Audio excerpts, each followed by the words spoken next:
charge facilitating the discussion in the absence of government. I so submit.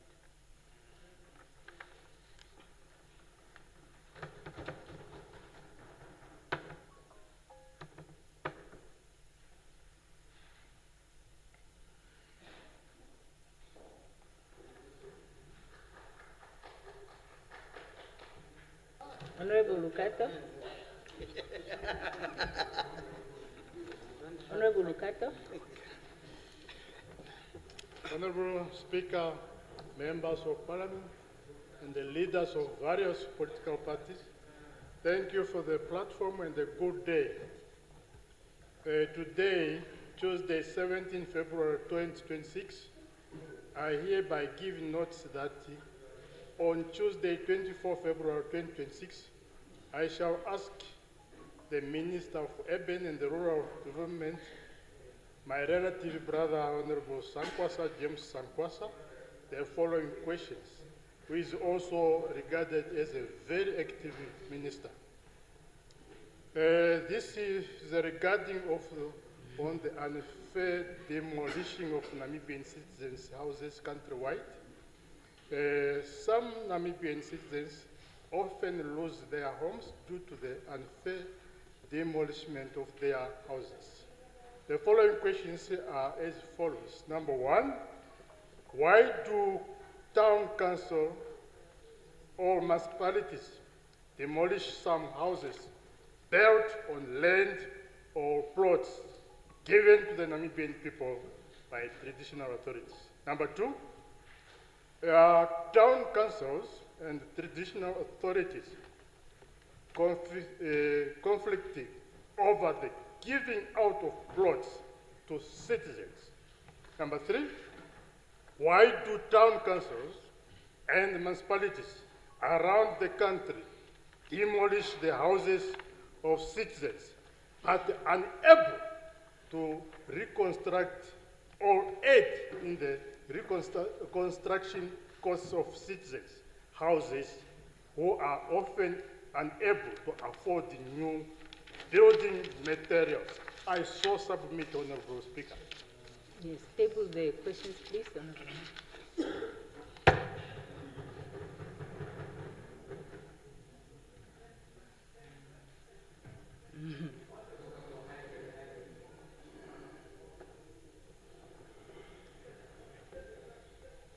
Honorable Muton.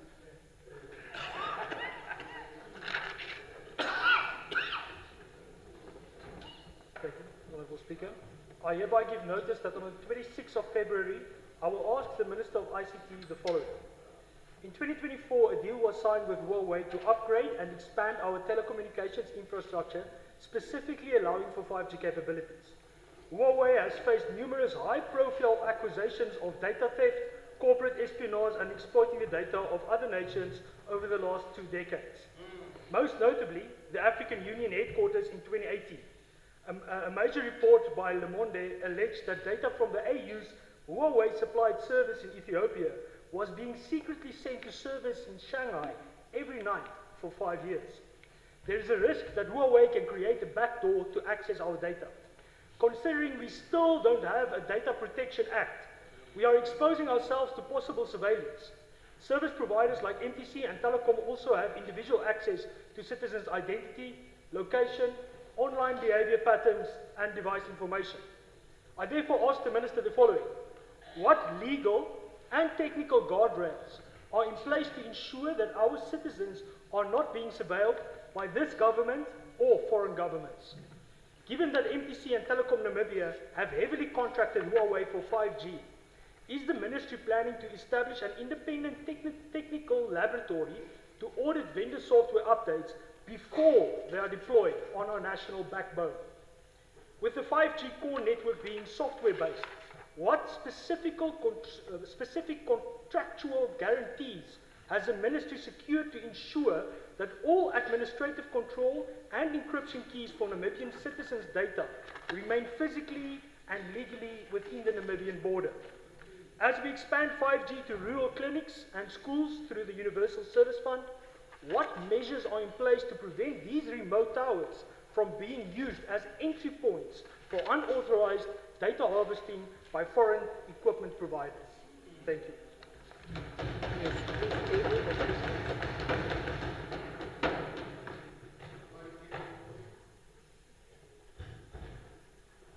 Honorable Mongo.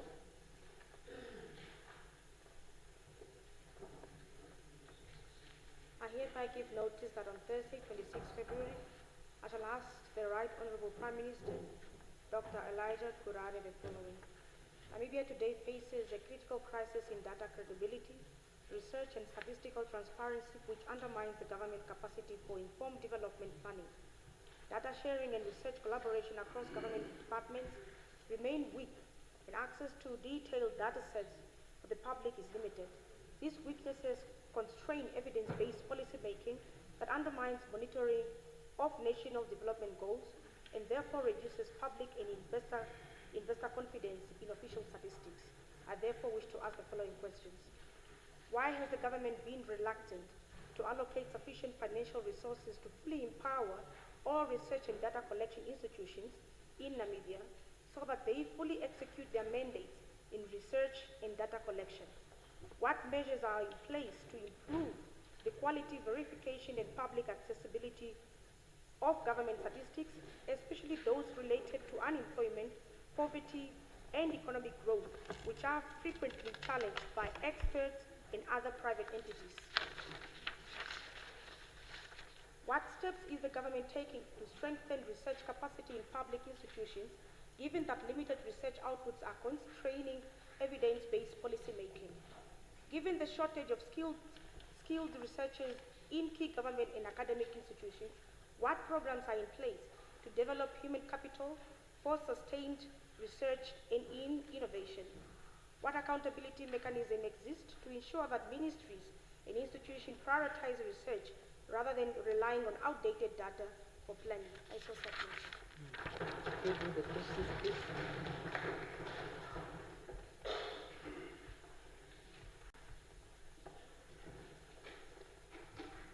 Honorable Hishona.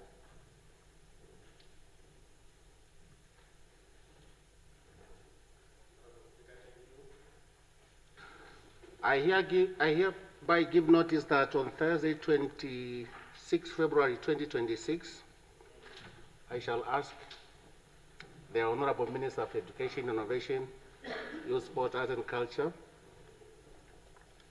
the following. Honorable Speaker, that small book titled Being Civil Servant in Namibia, Unit 7, on page 46, under the conditions of employment, it reads as follows. If you travel away from your duty station on official business, your office or ministry or agency will compensate you for all your travel, accommodation, meals, and all expenses. Honorable Speaker, it is against this background I would like to ask the Minister for the following. Number one, what is the issue surrounding the non-payment of teachers' daily subsistence allowance when they have to work outside their duty station? Number two, feels like they are not civil servant yet, are they? Number two, why only the teachers coming for national examinations marking get DSA, but not those going for workshops, taking learners to sport venues and events, debating other events? Honorable Speaker, I've been a teacher for over 23 years, and I have never received an DSA in my life. The answer is not today, Honorable Minister. I so submit.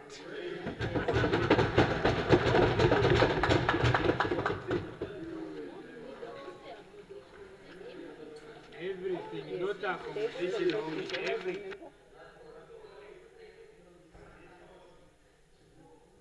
Honorable members? Okay. So I think next time we sign the question paper so that once we have read out the notice, we just table.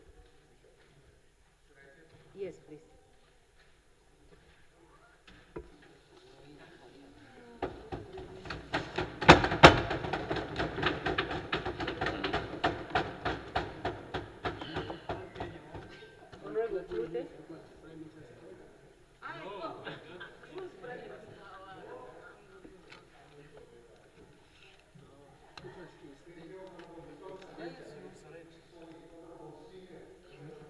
Well, what happened?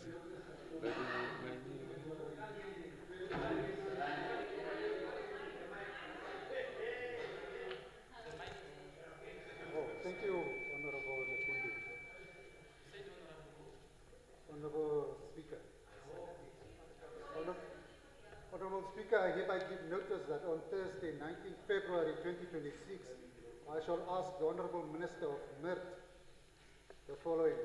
China is already one of Namibia's largest trading partners, accounting for over 25% of our total exports, some 1.12 billion in 2024. But that trade is almost entirely raw uranium and copper, which already entered China duty-free. We are in effect a mine with a shipping lane. On the 1st of May 2026, China will extend zero tariff treatment to all 53 African countries with diplomatic relations, including Namibia for the first time. This eliminates tariffs on fish, beef, charcoal, and hides. But only 2 Namibian abattoirs are registered with China's customs authority, and China's new beef quota regime may render the beef opportunity theoretical. Zero tariffs without export readiness is like removing the toll booth on a road that has no vehicles. I therefore ask. Yes, there is a point of order, Honorable Pluto. On a question. Speaker, can I finish and then ask this question? Yeah, honorable members, I would be happy to allow that if we agree that that will become the standard. Because I have been trying to tell members they cannot interrupt others when they are asking questions. They cannot, just a moment. You see, this is the issue. Honorable members, can I just finish?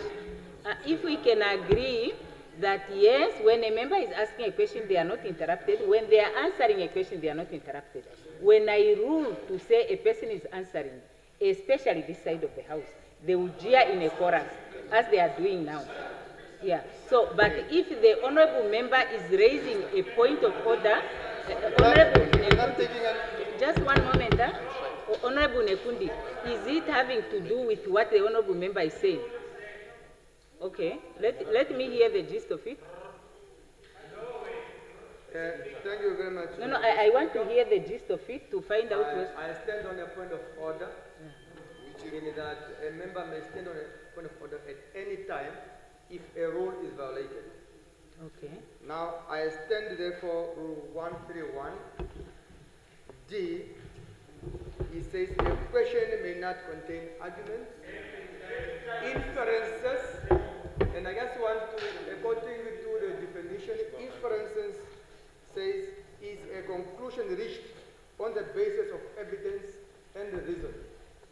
I just want to put to the Honorable Speaker that the presentation by the member refers to inferences that is prohibited in terms of Rule 131D. Very good, thank you. Now, Honorable Plute, can you start? Let me hear what you are saying. Say again from the beginning.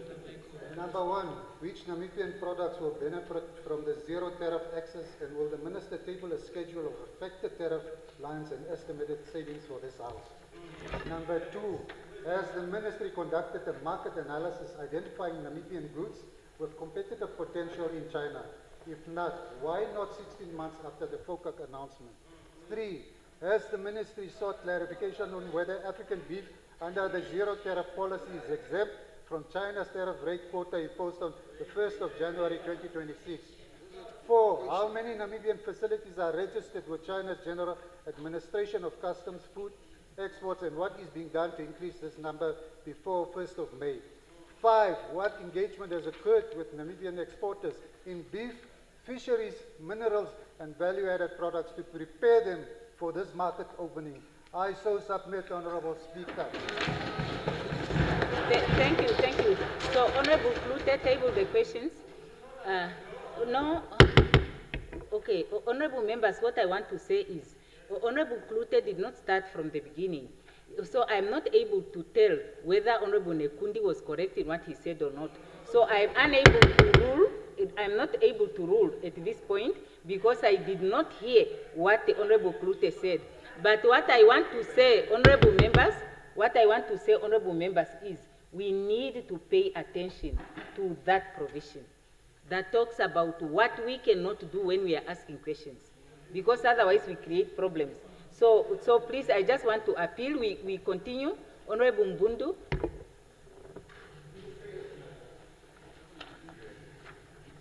Thank you very much, Honorable Speaker. I hereby give notice that on Thursday, the 19th February 2026, I shall ask the Minister of Justice, Labour Relations, Honorable Philemon Wise Manuel, the following. I rise to seek clarification from the Minister of Justice, Labour Relations, Employment, Creation regarding the administration of Social Security maternity leave benefit, particularly the requirement that mothers submit their child's birth certificate before receiving the second and subsequent monthly payment.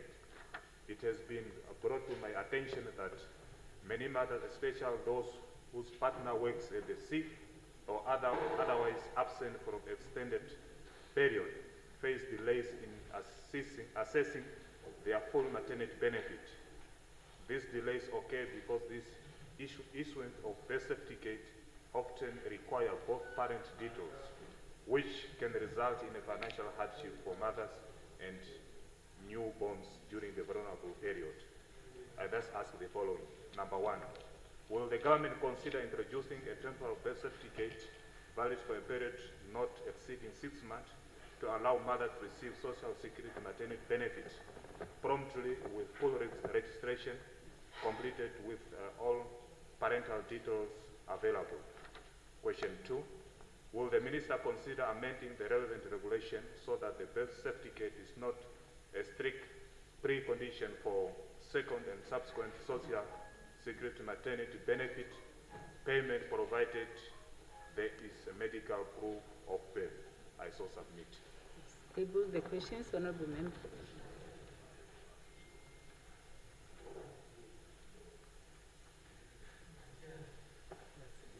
Honorable Mpinge. Honorable Mpinge Sheunto. Or is it Sheunto? Secretariat, please make sure that the names are properly spelled.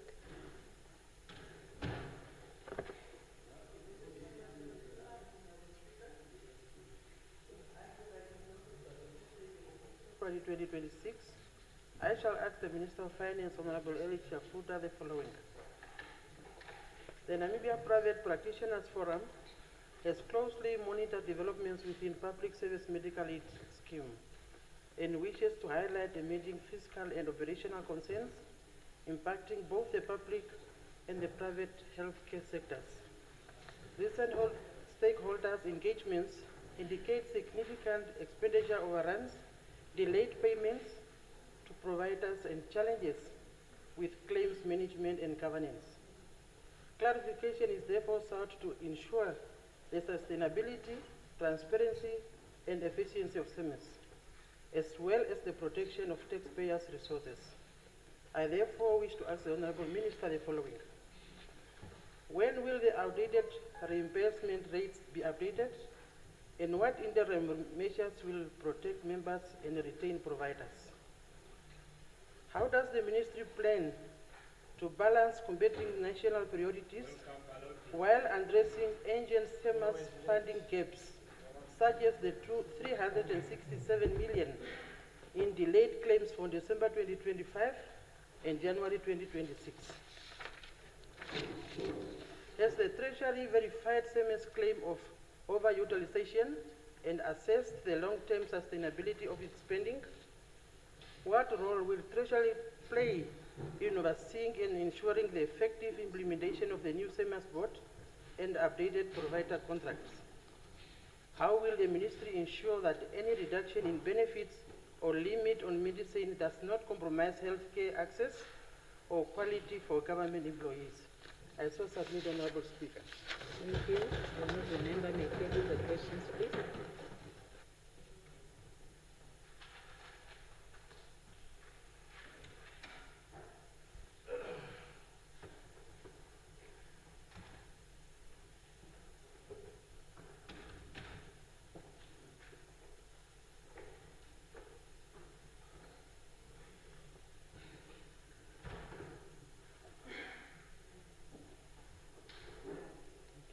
Honourable Kambala.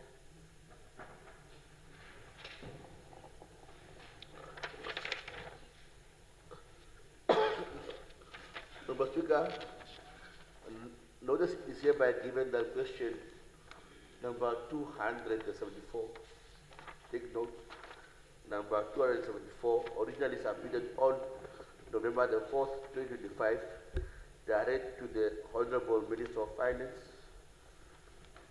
Honorable Erika Shafuta, is hereby withdrawn. I seek to engage the Right Honorable Prime Minister as a leader of government business to pursue an alternative resolution to this issue and to ease the burden on the question session in the House. Therefore, request that this question be removed from the order paper with me. Thank you.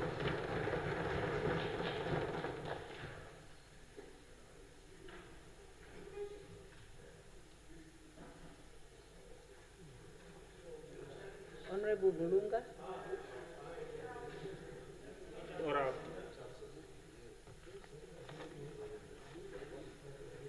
Honorable Speaker, mine is an agent oral question. Okay, Honorable Kandarobu.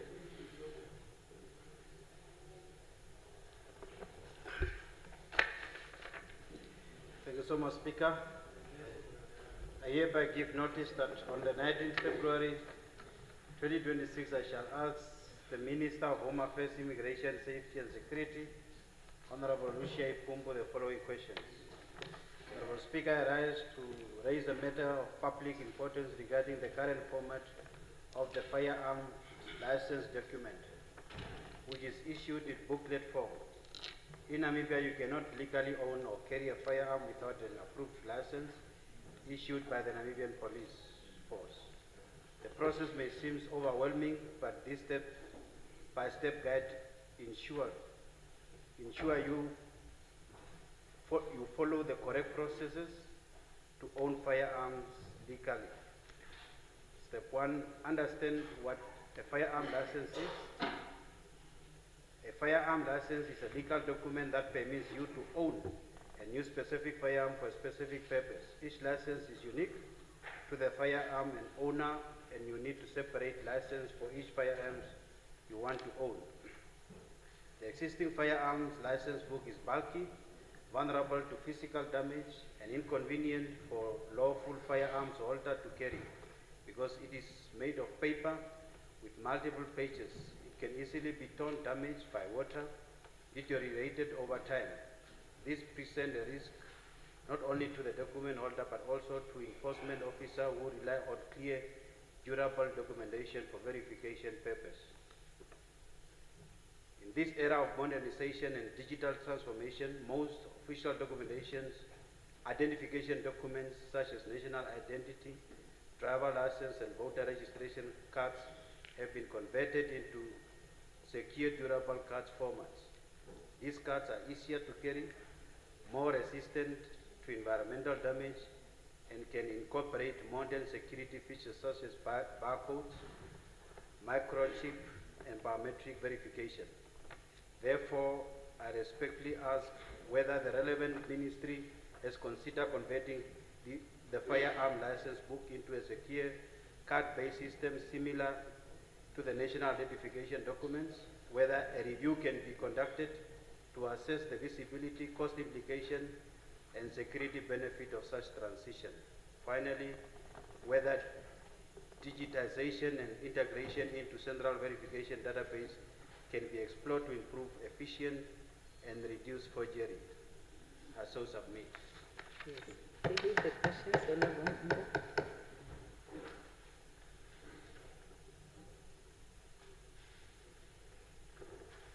Honorable Ihemba.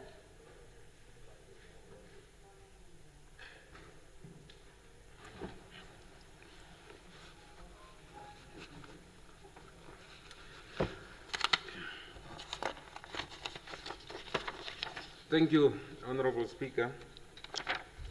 I hereby give notice that on the 5th of March 2026, I shall ask Honorable Minister of Home Affairs the following questions. Honorable Speaker and honorable members, I rise to raise serious concern regarding the overcrowding trial awaiting suspects in police holding cells across Namibia. Honorable Speaker, police holding cells were never designed to become a long-term detention centers, typically for the 8 hours, not prolonged incarceration. Yet suspects are being held for extended period of time. This situation is not only a logical failure, it is a constitutional concern. The state must not become the very source of the conditions it's duty-bound to prevent. It is in connection with the above, and I'll ask the Honourable Minister the following. Does the Ministry have a long-term infrastructure plan to upgrade or to expand holding facilities to meet current demand? And what safeguards are in place to prevent overcrowding from escalating into health, safety, and human rights risks? Number two, and the final one, how many suspects are currently being held in Windhoek Central, Wanaheda, Katutura, Oshakati, and Rundu police station holding cells for longer than 30 days, respectively? And further, provide current figures on occupancy versus capacity at Windhoek Central, Wanaheda, Katutura, Oshakati, and Rundu police station holding cells. I so submit, Honourable Speaker. Yes, thank you, Honourable. Now, I think the members here are trying to draw my attention to something, but I'm not getting what they are saying.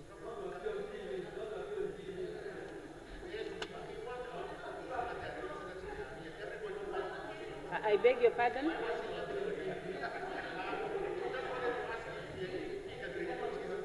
Why? Why? Okay, please table the questions, Honourable Member. So, Secretariat, please take note to make sure that if there was a problem with coverage, that it's rectified going forward. But we can't repeat the questions. Okay.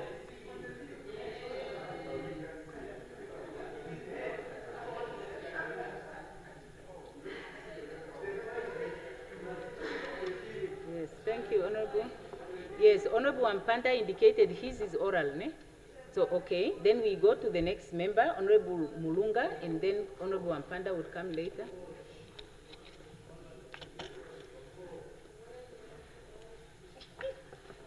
Thank you very much, Honourable Speaker. The Fisheries Observer Agency has been operating without a board since August 2025. The absence of a substantive governance structure in place limits key decisions, such as the approval of budgets, which are outside the CEO's scope. This has rendered the institution dysfunctional and on the brink of total collapse. I therefore pose the following questions to the Honourable Minister. When will the Minister appoint a substantive board for the Fisheries Observer Agency? We are now in February 2026 without approval plans. What is the institution currently implementing? What implications does such a gap cause on the organization's development and sustainability? So submit. Table the questions. No, it's agent oral. Oh, it's agent oral. Okay, Honourable Minister of Fisheries.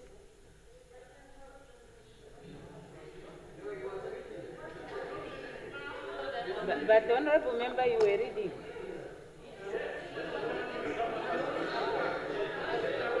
Was he not reading? I saw him reading.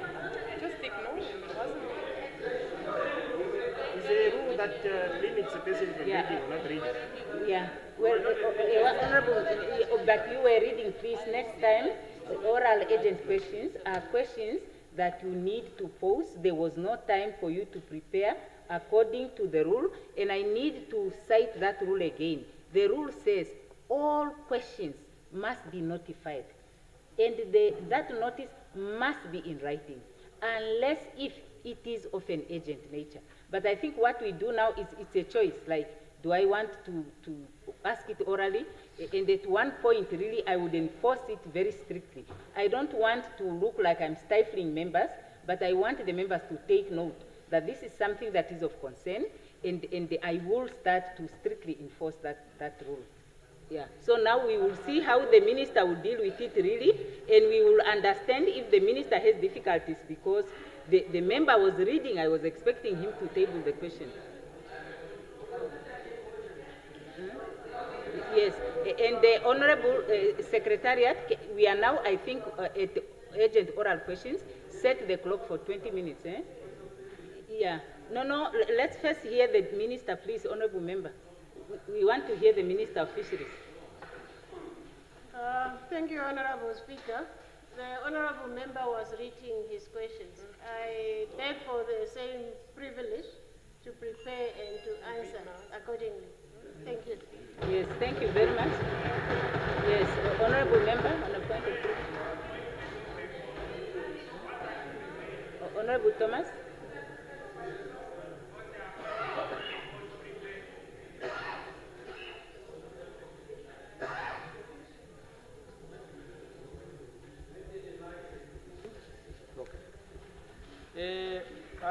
I just want to ask a question in this point of privilege. When somebody writing points on this paper, is that not writing? If it's writing, what is the difference between the typing one and the one I write here? I think more or less the same. Maybe is to say the point is too big or too much. Maybe you must put it on the paper. But by saying you cannot read, I think somehow... Okay, Honorable Member, that's not a point of privilege. That's discussing the ruling of the presiding officer. Yeah, please, let's, the next point, is it point of privilege or is it the oral urgent question? Honorable.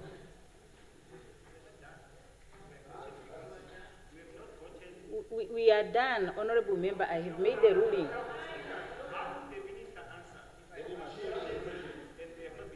You see, Honorable Member, you see, it is either you will post the question in writing, or you can share the questions with the minister. And yes, I have ruled. We are not going to discuss it. I'm explaining.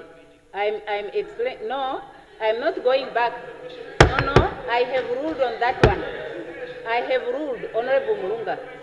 No.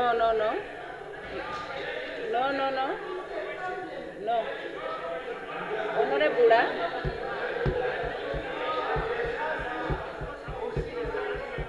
Honorable Member, take your seat, please. No. Okay, let me put this to you. Put it in writing. Yes, I have ruled. Put it in writing. Now, Honorable Ampanda. Thank you very much, Honorable Speaker. I have an urgent oral. Can I hear? Yes. I have an urgent oral question to the Minister of Mines and Energy. Honorable Speaker, our country and our republic, in terms of Article 1, is founded upon the principle of the rule of law. Until and unless the Petroleum Act is amended, it remains applicable. I know, Minister, you are new to this portfolio, but there's a serious concern that we just came to acknowledge.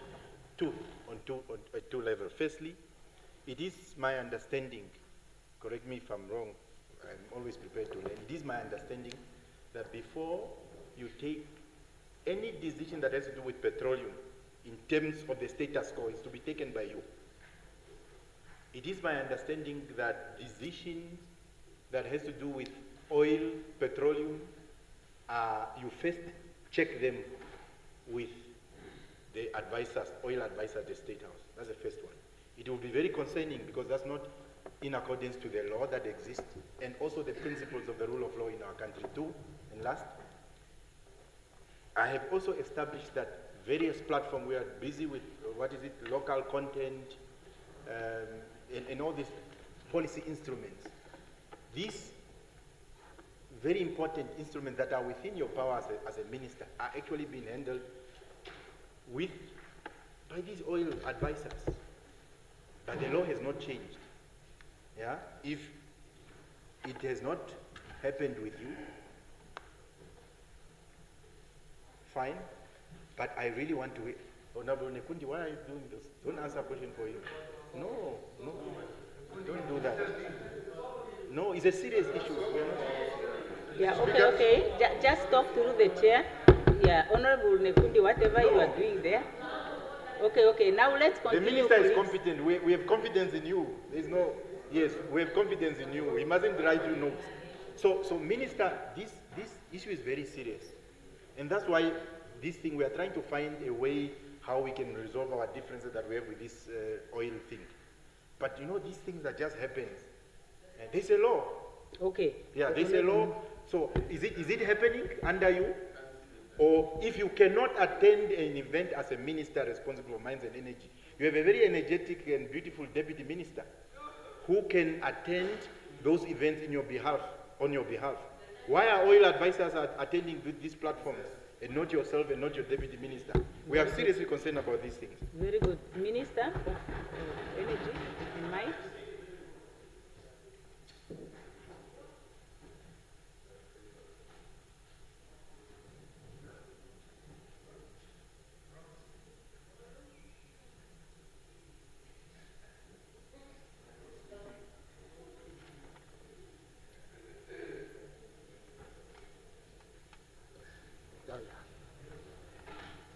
Thank you very much, Honorable Speaker. I would answer the two questions because they are straight. Question number one is to whether, before the minister takes the decision relating to the PEL's related activities, is first advised by a unit at State House is not correct. Yes, within the ministry, there is an upstream unit. And my personal advisor is also within that unit, sitting just next to my office. So when decisions, of course, there are consultations here and there with the upstream unit, but definitely the minister takes the decisions. We have a management as well, and we have the commissioners. So the Commissioner of Petroleum is still within the Ministry of Industries, Mines and Energy. Ordinarily, when an application is launched, it will land with the Commissioner of Petroleum, the Petroleum unit. That's now the upstream unit. So who then, together with the management, would either recommend to the minister to take an action or to intervene in a certain way. So that is how we are handling it now until such time that the law is changed. But of course, like I say, where the need arises to consult, I may consult. But there is no, say, a decision to say, minister, do not act on activities relating to the upstream before consultation or while you are not advised to do so. That one, I think, is an assumption. Now, the other one is number two, the local content. Now, the local content, I would say, it's really a policy issue which is not related to the upstream unit. It's more on mining in general. So, of course, it's also, let's say, cross-cutting. When you are talking about mineral resource beneficiation, when you are talking about accommodating the local interest in terms of shareholding or perhaps participation in mineral activities, so that is the local content that we are referring to. But that one is something that even last weekend I was just promoting that in the Erongo region. So that power I have until such time that the law has changed. But also if it's changed, it will not affect that component of local content because mining will still remain with the ministry. The downstream, which is the oil, will still remain with the ministry. And the ministry will still have the responsibility to either regulate or enforce laws or the aspect of local content. That is as far as I can respond to you, Honorable. Okay, Honorable Mouton.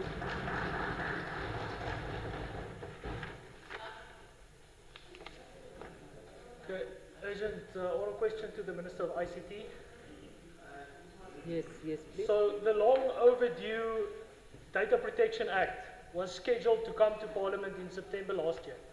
It's now February. So I'm asking the Honourable Minister, when is the Data Protection Bill coming to Parliament? Minister of ICT. Thank you, Honourable Speaker. Thank you, Honourable Muton. The Data Protection Act was not scheduled to be tabled in September. That is what we envisioned to do after consultations. However, we are still busy with the final validation of the Act or the bill by the Attorney General, and once it's ready, we'll bring it to Parliament. Thank you. Yes. Honourable Rukato.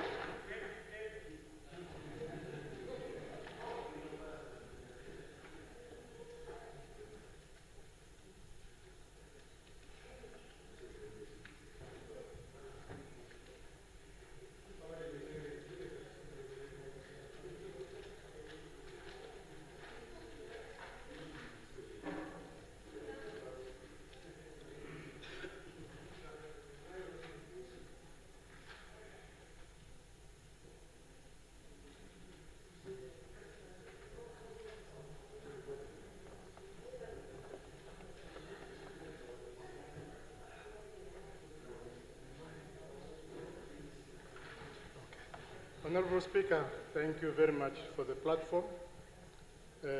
Honourable members, I'm having an urgent question which I want to pose to the Honourable Minister of Transport, Honourable Vico Nekundi.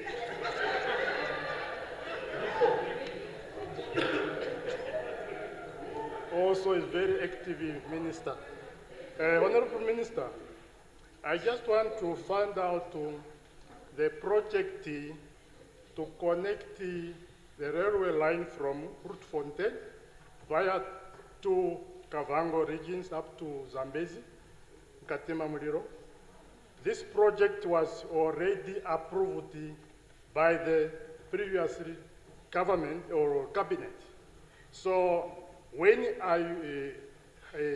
can you inform this important house and also the Namibian people, when is this project going to start? I so submit. Thank you. Thank you. Honourable Nekundi.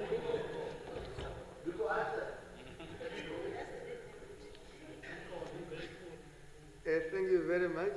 Honourable Speaker, you have ruled that I must answer to the non-age education. No, Honourable for Speaker. you to respond. Why are you always passing? Why are you always passing somewhere?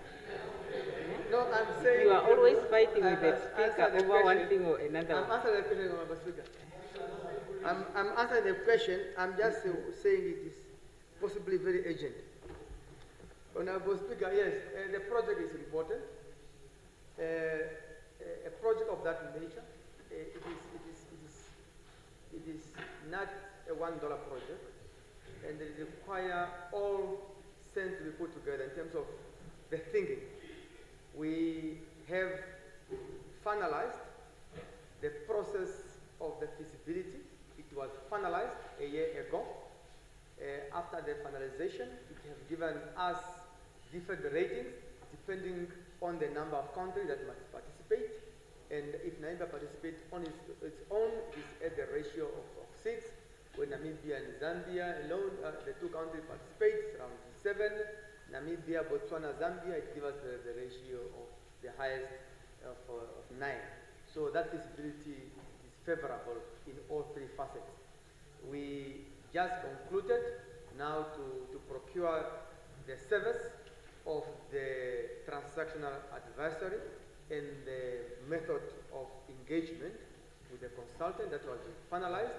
The draft agreement, it is now submitted to the Attorney General yesterday, and the African Development Bank, it was also submitted yesterday. Once it is cleared by the Attorney General and subsequent by the African Development Bank, we will then finalize it and sign it, and the consultant on the transaction advisor will then proceed with the procurement of the partner to develop this very important infrastructure. Thank you very much, Honorable Speaker, and I hope I've answered to the Honorable Member. Very soon, we will not go by road, by rail. Thank you very much. Very good. Thank you, Honorable Karonda. Thank you, Honorable Speaker. Question to the Minister of Justice and Labour. The situation at Namib Mills, is the strike still on? If yes, what is the status? To who? The question to who? To the Minister of Labour. Minister of Yes. Kapana. How much was it? 22,000? I don't know which one is that one. I don't know which minister is that one. Minister of Labour.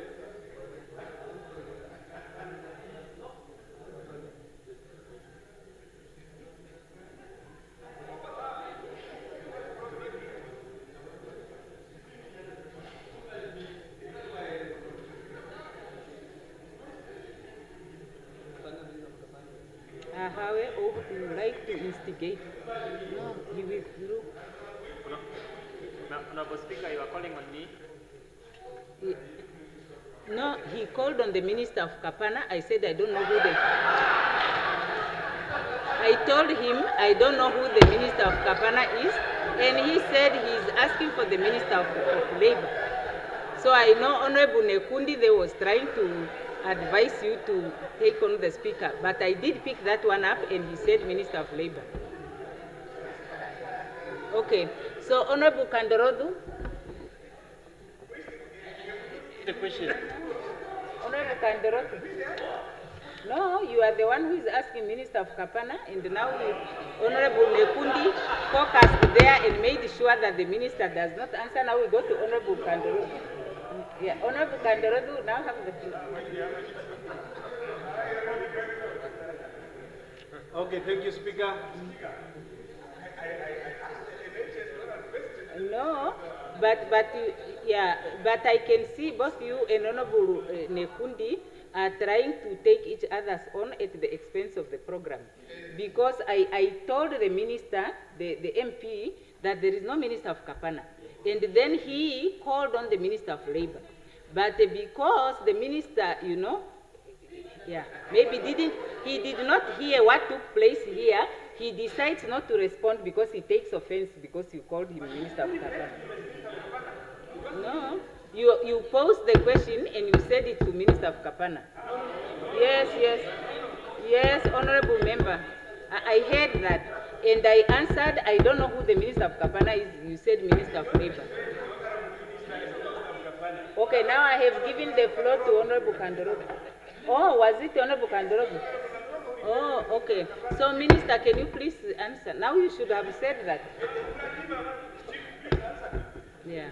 So, the minister, the MP is not the one who referred you as Minister of Kapana.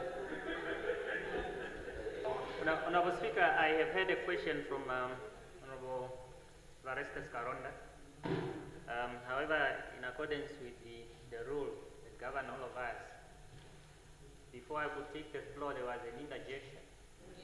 I hope the interjection is aimed at responding at this question. There was what interjection? The one who said the Kapana. Yeah, okay, Honorable Hengombe, me, I'm not going to be delayed on this type of conduct anymore. I proceed to the Honorable Member, Honorable Hengombe. No, Honorable Hengombe, proceed, please. We don't have time to spend on this one. Yeah. Thank you, Honorable Speaker. I have a question actually that I would like to pose to the Minister of Industries, Mines and Energy. Last year around this time, almost, Honorable Sankwasa is not here. To Honorable who? Industries, Mines and Energy. Oh, okay. What is going on? Okay. Honorable Speaker, last year, almost around this time, I attended a funeral where I actually experienced someone that actually took their own life because of losing an opportunity of employment. And looking into the newspaper, what was recently in there on the 13th of February, I've realized that this is something that is increasingly going to need our attention.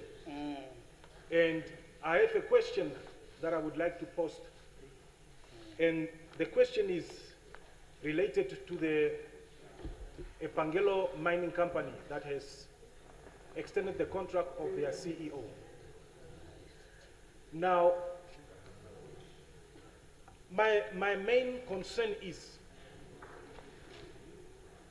do we want to say that Namibia doesn't have enough professionals that can really fit in those shoes? And if we do not have, I would like the minister rather to justify the purpose or the reason why the contract was extended. So that all of us in this house can also understand and know as to what the way forward can be. And whether this specific company has got a succession procedure that they follow, a succession plan or not. If there is any, can the minister please reveal to us? If there is none, what is the way forward? I thank you.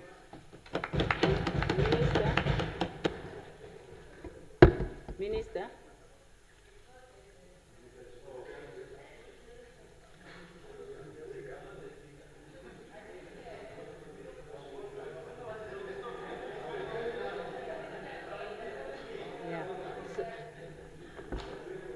Honorable Minister, if you cannot answer the question, you can ask the member to. Yes, Honorable Speaker, if the question is why the CEO of Epangelo's contract was extended, if that is the question, I can answer. Is that the question, Honorable? Oh, yes. That's why perhaps it would help this House if it was in writing, because my answer would be that it's not my function. Because to extend the contract of a CEO lies within the mandate of the board. And I'm not a board member. Therefore, I would say, if really you want the in-depth of how it was exercised, then that would be the answer. Yeah, no, Honorable Minister. No, I rule here.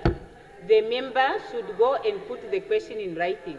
Because what I have observed is that when we query important things, it seems we take it that because something is important, it means we don't have to put it down in writing. Urgent does not mean important. The rule says all questions must be notified and must be put in writing, important or unimportant, because I don't think that anyone, honorable members, I don't think that anyone will come here and ask a question that is unimportant. So all the questions are important. The only questions that may be asked orally are those that are of such an urgent nature that they cannot wait to be put through the process. So this one is very important, but it must be put in writing. But Honorable Minister, ministers are accountable for the ministries and the state-owned enterprises that resort under them. So I think that part is important. Yeah, because those SOEs are not here to answer themselves. Now we are done. The minister finished for urgent oral questions. Huh?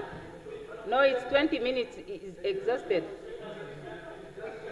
Yeah, the minutes are finished. I'm not extending the time. Honorable members, we will now rise for... No, not 2 minutes.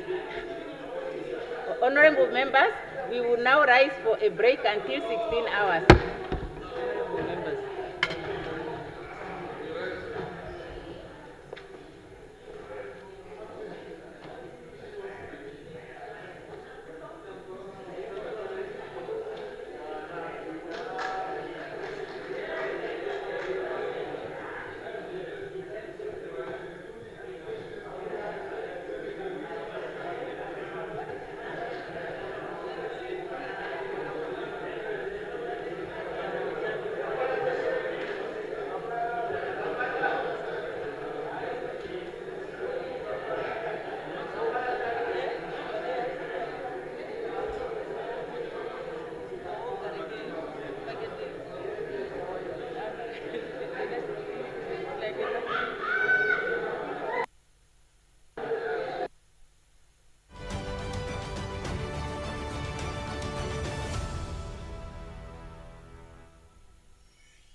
three notices of motions.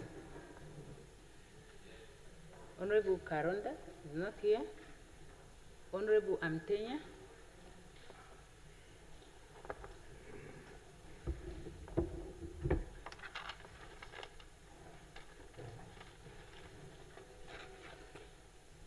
Now, Honorable Speaker, noting that the Constitution of the Republic of Namibia under Article 6 guarantees the inherent right to life and unequivocally provides that the right to life shall be respected and protected. Despite this constitutional assurance, Namibia has witnessed an alarming increase in intentional and premeditated murders, including horrific incidents of gender-based violence, domestic killings, and other brutal crimes that have shaken communities across our country, Namibia.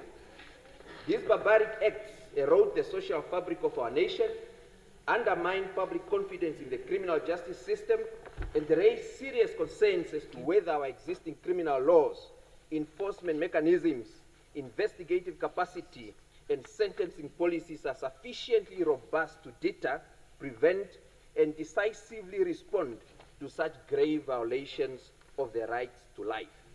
The protection of life is the most fundamental obligation of the state and forms the foundation upon which all other rights rests. Therefore, Honorable Speaker, I hereby give notice that on the 24th of February 2026, this August House should investigate and debate the adequacy of Namibians' law in respecting and protecting their rights to life under Article 6 of the Namibian Constitution, with particular attention to the following matters: the effectiveness of existing criminal legislation in preventing, deterring, and punishing intentional killings. Number 2, the adequacy and capacity of police investigations, forensic services, prosecutorial efficiency, and judicial responses in murder cases. Number 3, the social, cultural, and economic factors contributing to premeditated and violent crimes. Number 4, the adequacy and accessibility of victim support systems, including psychological services, economical support, and witness protection mechanism. The number 5, the last one, the deterrent value, consistency, and proportionality of current sentencing provisions for aggravated murder and related offenses. So, Honorable Speaker, this Parliament of Hope must satisfy itself that the legal and institutional framework of Namibia fully gives practical meanings to the constitutional promises that every life shall be respected and protected. I therefore submit, Honorable Speaker. Thank you. Honorable member may table the motion. The honorable member took less than 2 minutes. Yes, indeed. The members do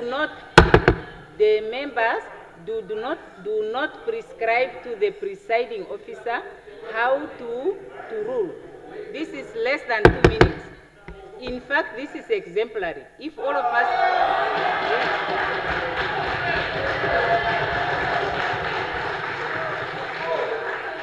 He respected the time. Honorable Karonda.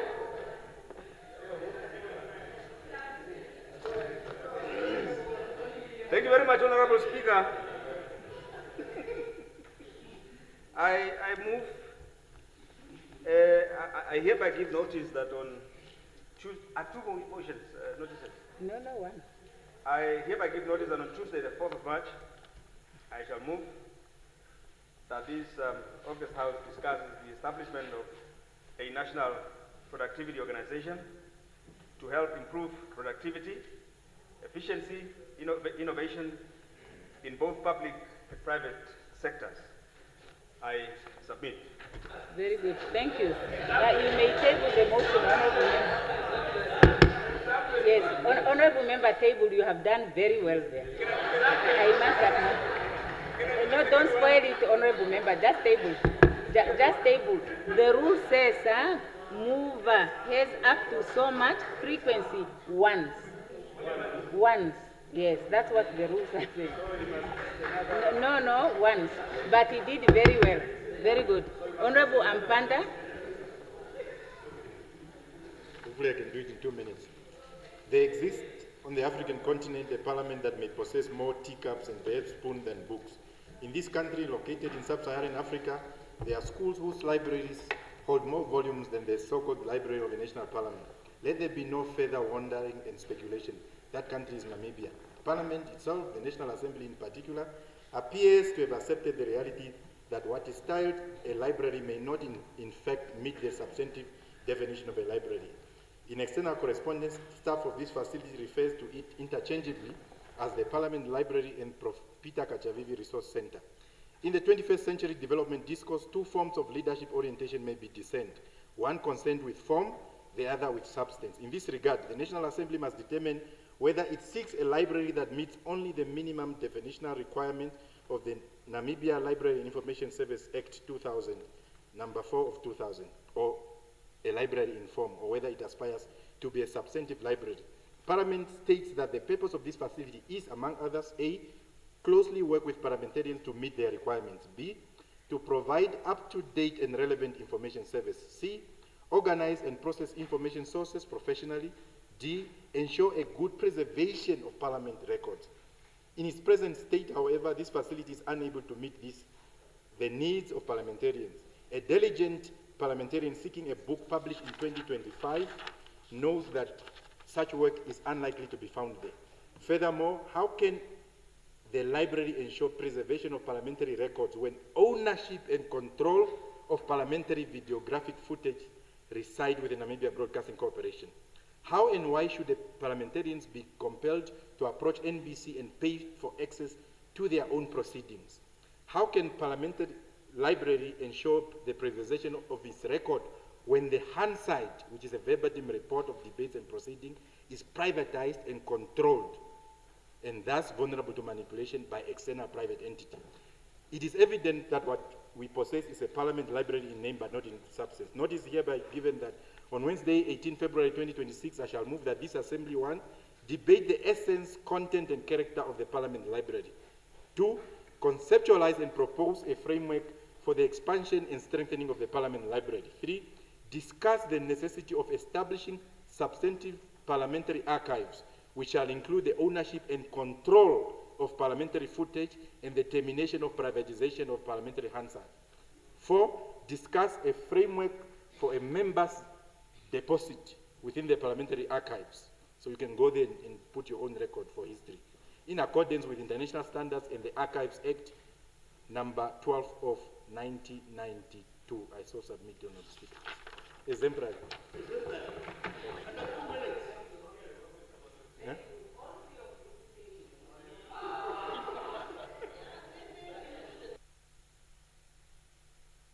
That trend. Yeah, Honorable Rukato, let him first take his seat, please. Okay. For Parliament, today, Tuesday, 17 February 2026, I hereby give notice that on Tuesday, 24 February 2026, I shall move the motion that this House debate and consider the motion to amend the provisions of Sports Act 2003, Act number 12 of 2003 in the Ministry of Education, Innovation, Youth, Sports, Arts and Culture. The amendment is intended to accommodate and include all regions and ethnic groups of Namibia. I so move, Honorable Speaker. Yes. Table the motion. Honorable Lukato.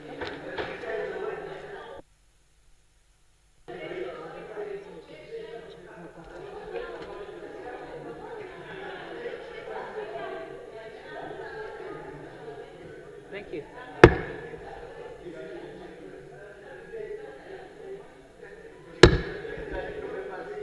Very good. Honorable members, we now proceed to, and before we go to ministerial statements, I just want to indicate that the challenge that we have been facing with motions is that the current rules do not say notices of motions and motivation of motions. It only says motions. But when you look at that, it's very clear that the time that is provided here is for motivation. That is why I have been encouraging the members to try and shorten their notices, which I can see they are trying to do, and until we have come up with a solution. Yeah? So now we will proceed to ministerial statements. Right, Honorable Prime Minister?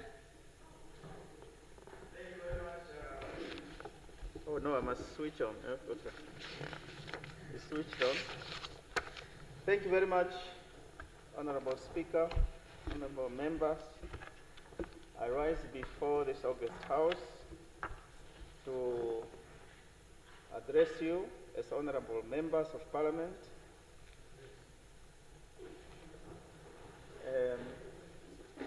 Maybe, Honorable Speaker, two things. Two things to appreciate the spirit that is developing and that has been developing in the House, wherein we are working very well together in many, many other aspects. And therefore, this one is building on that very aspect of us working together. So there will be two sacred points that I want to point out, which must guide us and inform our debates as we start the new year. I have 9 minutes. These are national interest and national security. We are Namibians first and anything else secondary. We are joined together by our shared destiny. Namibia's prosperity is therefore our shared passion and responsibility. The legislature is one of the three organs of the state, the other two executive and judiciary. Our main function as lawmakers is to pass laws through which we guard and promote our national interests and national security, just like all other countries do. In November 2024, we were elected to serve the more than 3.1 million Namibians out there to grow and promote our economy in which they can realize and enjoy their potential to the fullest. We might have come here through different political parties, but Namibia is our shared destiny.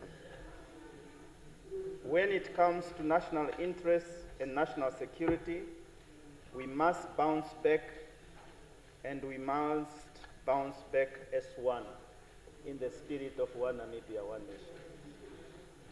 Our President, Her Excellency Dr. Netumbo Nandi-Ndaitwah, phrased this oneness with the words, and I quote, "The success of our country does not depend on one singular person, but on each and every citizen. Each and every son and daughter of our soil must become a catalyst for development and change," unquote. In this regard, the mandate, role, and function of the legislature becomes critical. Last year, Honorable Speaker, from the executive, we launched the NDP 6, bedrocked on 4 interrelated development principles. These are sustainable development, people-centered, integrated planning, and partnership. These 4 principles are our collective response to the 3 development goals outlined in NDP 6. These are wealth creation, improved quality, and employment creation. As honorable MPs, I'm sure, and that is where I'm making my assumption, that I do hope, Honorable Speaker, as members of the legislature, that each of us have a copy of NDP 6 and its implementation plan. If not, I beseech thee and request you honorably, and we are ready to be able to distribute that so that everybody has a copy. And I know Honorable Kalora is looking at me and very eager to get a copy. Honorable members, you must also ensure that you have copies of the 5-year strategic plans of all OMAs, SOEs, regional councils, and local authorities to acquaint yourself with what is being implemented. The laws we pass and the policies we adopt here must be informed by the key 7 priority areas and the corresponding 7 economic enablers outlined in NP6. Our collective responsibility, honorable members, is to grow our economy, to create wealth, promote equity and prosperity for all Namibians, irrespective of their political affiliation. To achieve this, we must expand our industrial base and support our entrepreneurs, big and small, in all 14 regions and all 121 constituencies. Let us develop the dream of the small-scale farmer in Okakarara constituency. Let us tap in the skill of successful commercial farmers. Let us add value to the young entrepreneur in Katutura. Let us make the dream of a prospective young scientist in Berseba or Kombahe. Let us listen to the poultry business owner in Okahao or Malengalenga. Let us support the builder in Rehoboth or Tsumeb. Let us add value to the wood carvers in Rundu. In our search for sustainable economic growth, we must create opportunities, appropriate synergies in which executive and legislature, as well as the private sector, pull together as one unit, solely focused on Namibia's destiny as our shared business. Honorable Speaker, honorable members, December last year we hosted Cabinet Retreat, which took stock of what we had achieved since the 8th administration assumed office. We also exhaustively dealt with bottlenecks and challenges that impede seamless implementation of government development programs and projects. One of the major outcomes of the Cabinet Retreat was that OMAS must stop working in silos. We are one team working towards the same objective, seamless, unhindered public service delivery. As I draw to the conclusion, we have and are addressing the bottlenecks, including holding accountable those in the public service, impeding service delivery. Since taking office, one of the most difficult decisions I've had to make is to discharge some public servants and also demote several staff members, especially from the Ministry of Agriculture, Fisheries, Water, and Land Reform, and then MAISAC, and as well as from Ministry of Health. It is not an easy decision to have to make, but one that we must make because of accountability. Other ministries are encouraged to institute similar disciplinary procedures should it be found that there are public servants committing acts which are contrary to our national aspirations of service delivery. The same is true for those who are awarded tenders and are not performing according to agreed timelines, or those abandoning sites. Accountability will be the norm, and it is the norm on our part.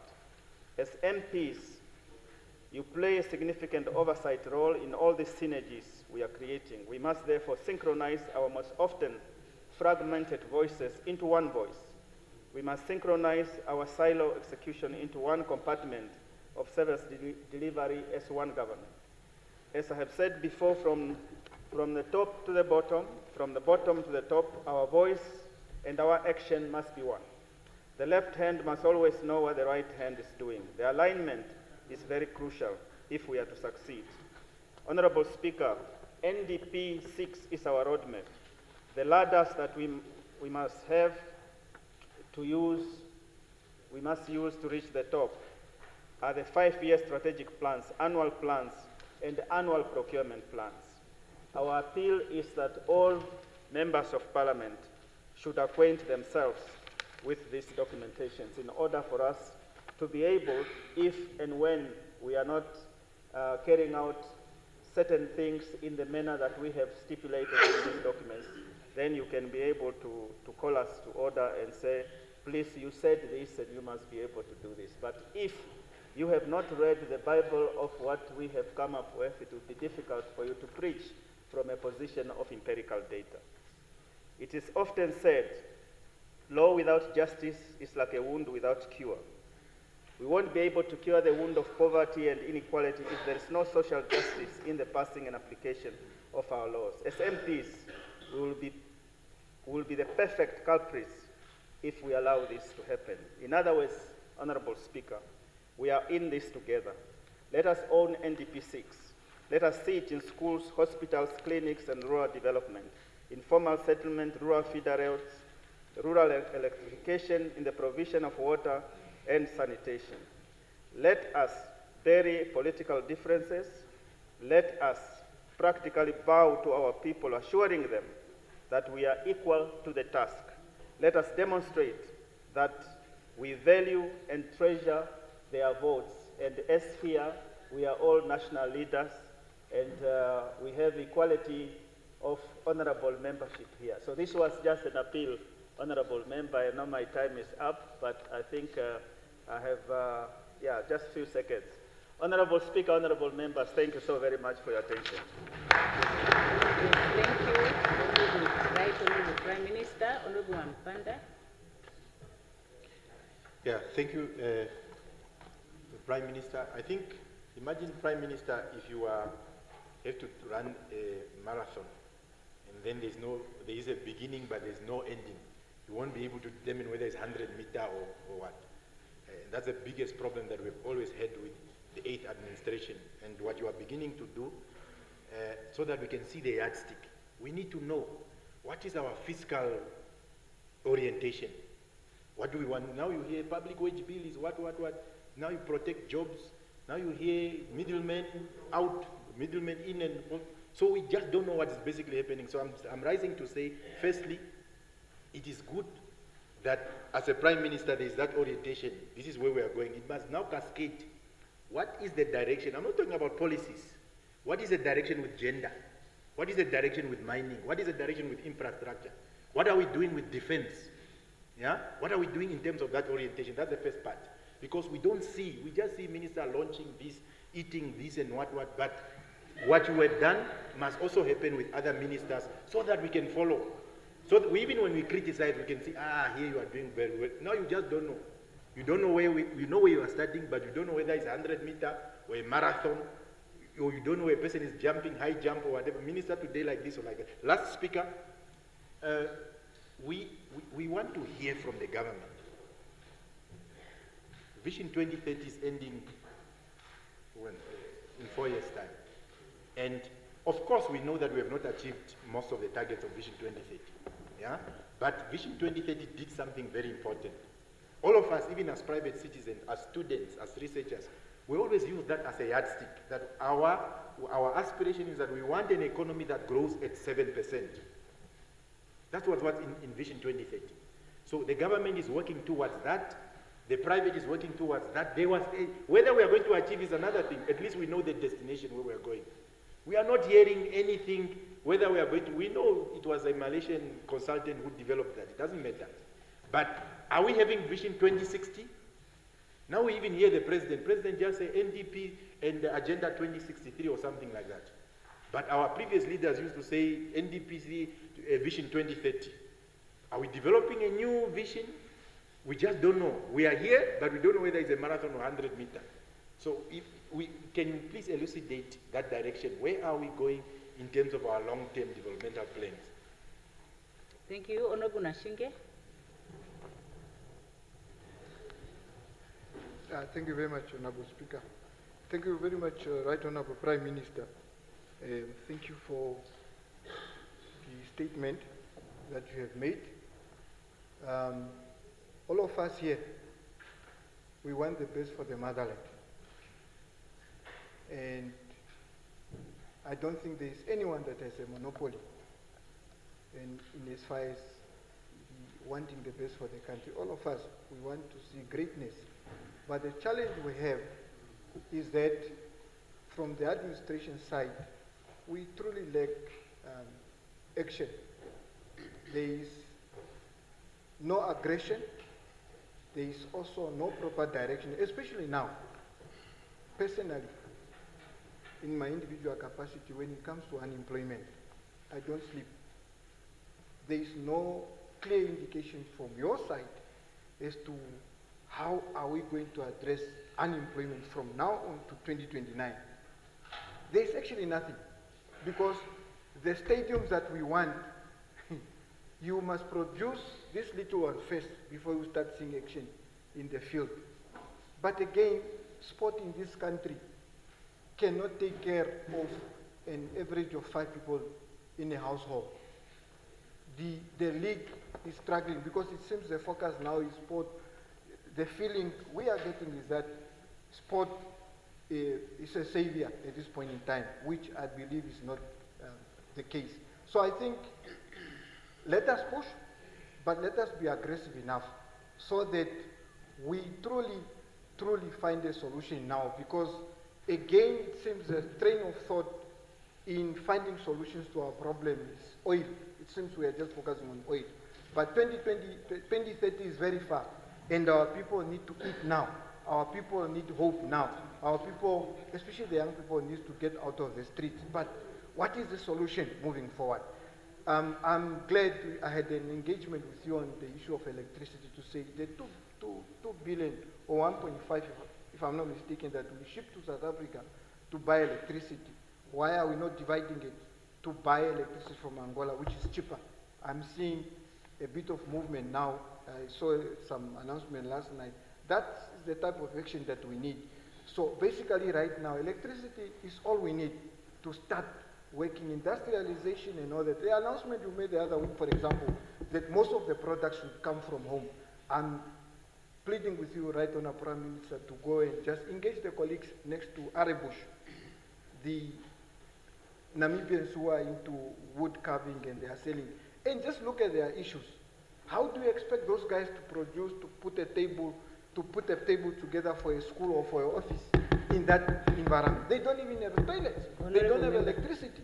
Municipality is taking forever. Municipality, we don't even see progress. We have not seen your administration engaging City of Bendu for them to tell us what is development, what type of development we see in the city to contribute to the challenges that are faced. Okay, I have 2 more honorable members, Honorable Swartboy and then Honorable Kandorodu. Honorable Nanjira Sarah Gungelo Amadila for giving me the floor. I want to thank the Honorable Elijah Chitunga Ngurare for a good statement. I want to thank you for the statement, but I want to highlight a part of the confusion that persists among many of us. When late Gengop came, there was a shift to Harambe, and we asked what happened to NDPs. There was no clear answer. Now it seems we are back to NDPs. But the NDPs were part, and I think Honorable Ampanda spoke about it, were a 5-year breakdown of a bigger vision. Where's that bigger vision? So that the 5-year breakdown plan is made just as the 5-year breakdown plan itself is broken down into annual plans. Where's the bigger plan that represents the smaller 5-year plan? And that's one. There are other things that are missing in the language that I pick up from the ruling party. There is a persistent departure from the principles and the language of empowerment, of transformation, of shared economic prosperity. And there is a move toward emphasis and a culturalization of marginalization, marginalized communities, marginalized peoples, and so on. And policies begin to entrench that principle.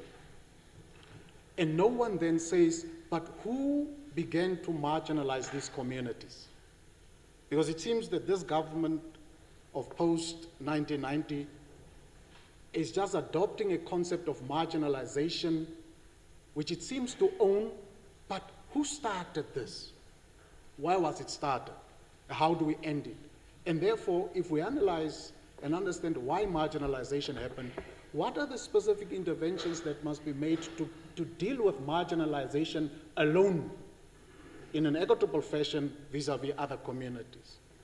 Then the third one is a clear departure from the Decentralization Act and a greater emphasis on re-centralization and concentration of power, as you can see in the Petroleum Amendment Bill and the Regional Council's Amendment Bill that is tabled. There is an increasing re-centralization of power, of authority, and we thought the way was to move away from centralization and to decentralize so that things can happen on the ground. Thank you very much. Thank you. Honorable Kandorodu. Thank you so much.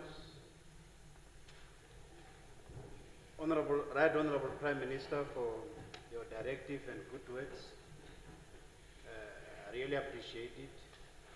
Just to try to put the country into one path where all of us will follow.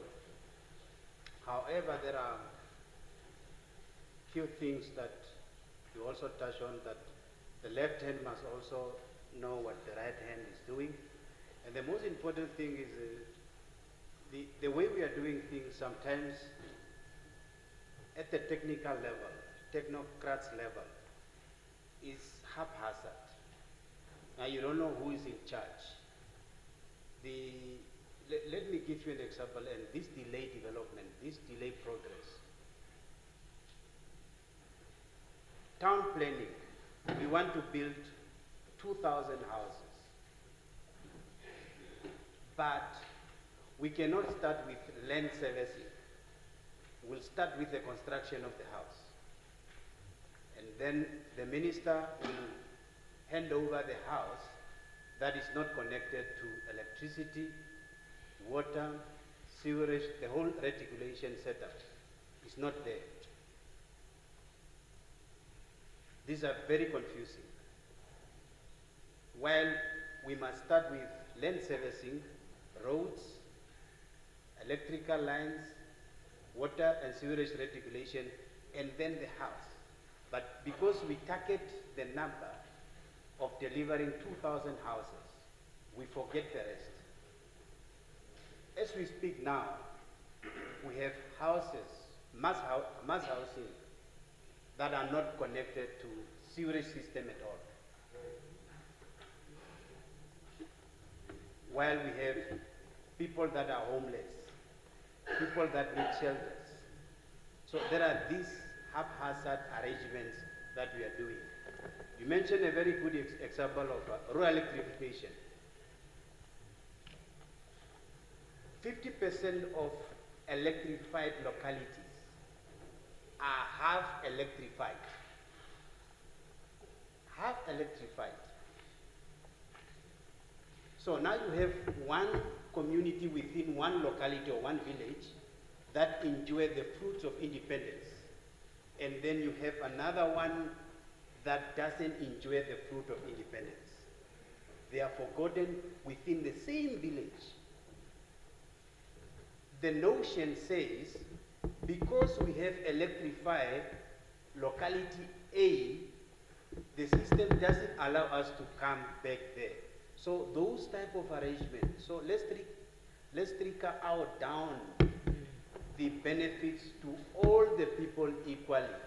Thank you. And then we are going to applaud you. Yes, time is up, Honorable Member, Honorable Shitana. Thank you, Honorable Speakers, and thank you to the Prime Minister for such an initiative and a very encouraging document to the Parliament. So, Honorable Prime Minister, the 8th administration, they took a very proper, or how do I put it? They took a very decisive step to act. But the question remains, does their action speak to the policy that runs the country? That is the serious problem we have. You want to do well, but you are limited to the policy that is guiding you, that you find there. I think my advice is to say, can the 8th administration to start going back and look back into their policies. If they want to do changes or something, because now most of the ministry, they can't act. They will be taken to court because of the policies that are there. So it is very important to start think of, before you take actions, you must amend or do something to the policy which has been there before you. Because you really want to do well, but you are limited. That's why every time when the minister wants to dissolve any committee, he or she has to be taken to court. It's because of the policy. So I think that is the time you must go and reflect to see what is the way forward when you have proper policies that are speaking to your action. So I submit. Yes, thank you, Honorable Kalangura. And the last will be Honorable Karonda. Thank you so much, Madam Speaker. Right Honorable Prime Minister, I appreciate you coming forth in a good stance to speak on unity, to bring this about forward, and for in the spirit of working together. It is something we all support for the process of this House, and of course for the process, for the progress of the whole Namibian nation to benefit. However, as Honorable Minister is aware of, policies has a process, and so does plans and strategic plans. And within those timelines, they determine a critical time and frame where things need to be done. Of course, there is identification, agenda setting, consultation that happens, implementation and evaluation. But I see a trend of skipping to evaluation before implementation. As we know that the biggest problem we have in government is implementation.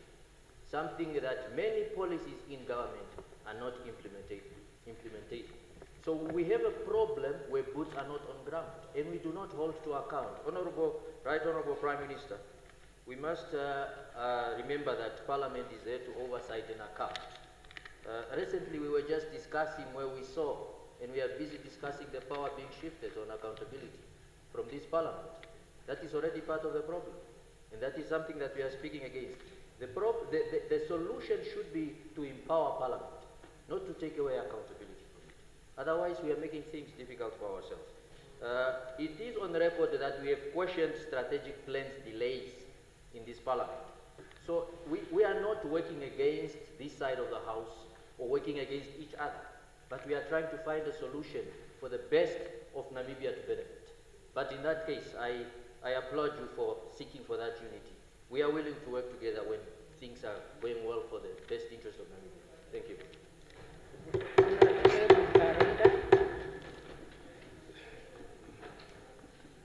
Thank you, Speaker, and thank you, Comrade Prime Minister. I have a comment that speaks to the question of decentralization and implementation of projects. It is clear that there are problems in both those areas, and it also appears as if your administration is somewhat anathema to the idea of giving funds to the constituencies to implement and run their own development programs or projects. Is this perhaps because some of the constituencies are not in the hands of the ruling party? Or why are you anathema to the idea? What is really your take personally to the notion of development taking place at the constituency levels through a constituency development fund? Thank you, sir. Thank you, Honorable Theophilus. Thank you, Honorable Speaker, for giving me the opportunity to ask the Right Honorable Prime Minister a question on his ministerial statement.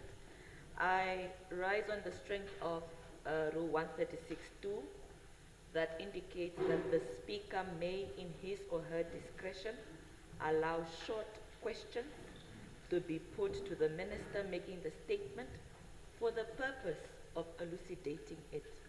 So my question to the Right Honorable Prime Minister is, Right Honorable Prime Minister, wouldn't you agree with me that the work you wish outlined in the ministerial statement you just gave out is dependent on the passing of laws in this very Parliament first of all, before it's cascaded down into policy to be implemented by OMAS, offices, ministries and agencies, and that the lack of a debate in Parliament that will allow us to change the very policy that allows the 8th administration to then have the strength of implementing projects and activities of government on the strength of laws passed in this House will not make the progress. That is my question. Thank you, Honorable Speaker.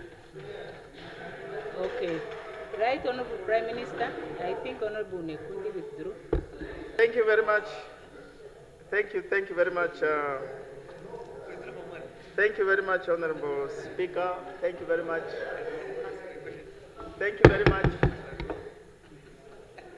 Thank you very much, honorable members, and much appreciated your input, and much appreciated the commonality in terms of the aspiration that we want to see in this August House. The convergence on the issues that Namibians out there have bequeathed in our hands to find each other here as national leaders.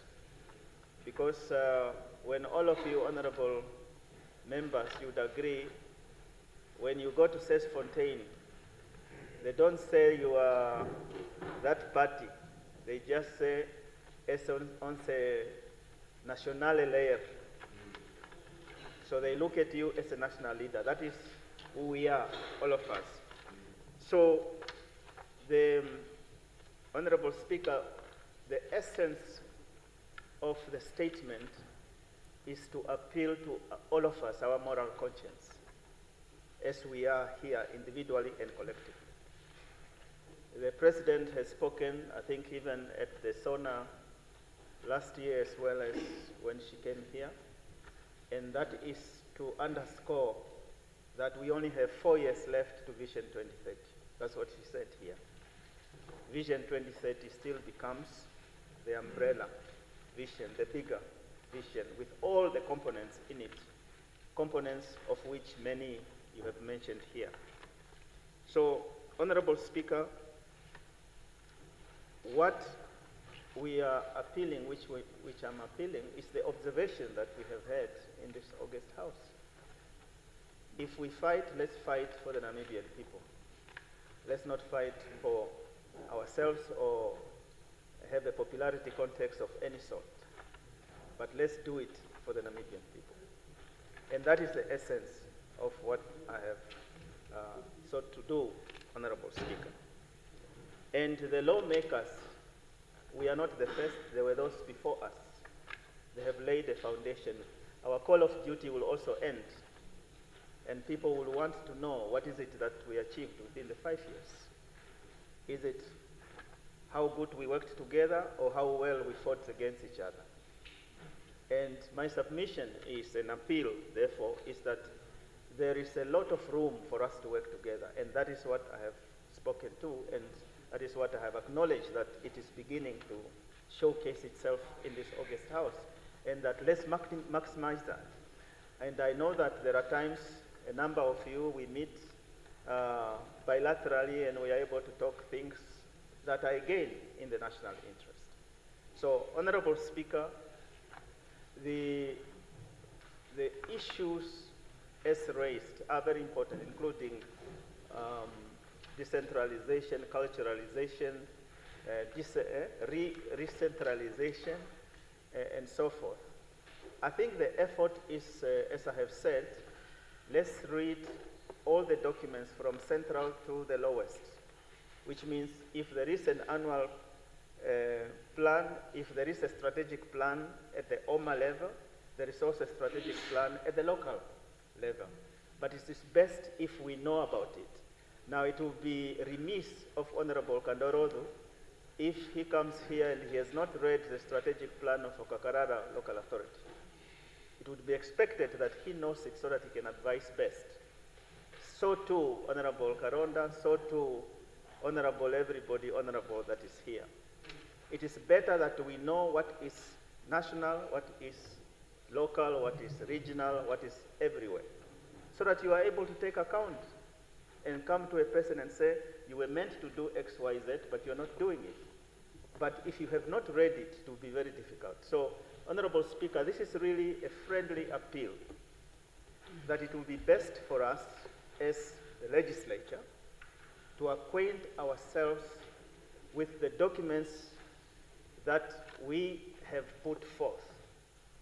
NDP 6, and is correct, but that is also where NDP started. There were various 5-year plans and so forth. Now, this is what we have. Agriculture, water, youth empowerment, and all aspects that we have spoken about, many of us here that were in the youthful years, we have spoken about these very bread and butter issues.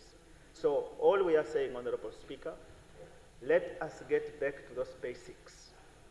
We can disagree on many, many things, but let's have a common denominator, that we are here because of the Namibian people. And even if we differ, let's differ with smiles. And even if we differ, let's differ with a view of strengthening that which will build, that which will unite Namibians. Honorable Speaker, I once again appreciate the honorable members for their very constructive inputs.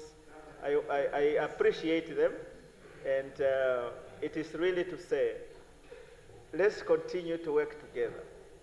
And that is the assignment and the part course the Namibian electorate have given us. Thank you, Honorable Speaker. Very good, very good. Now, reports from the Committee of the Whole Assembly. None.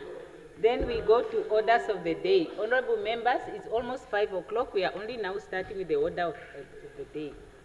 The Secretary will read the first order of the day.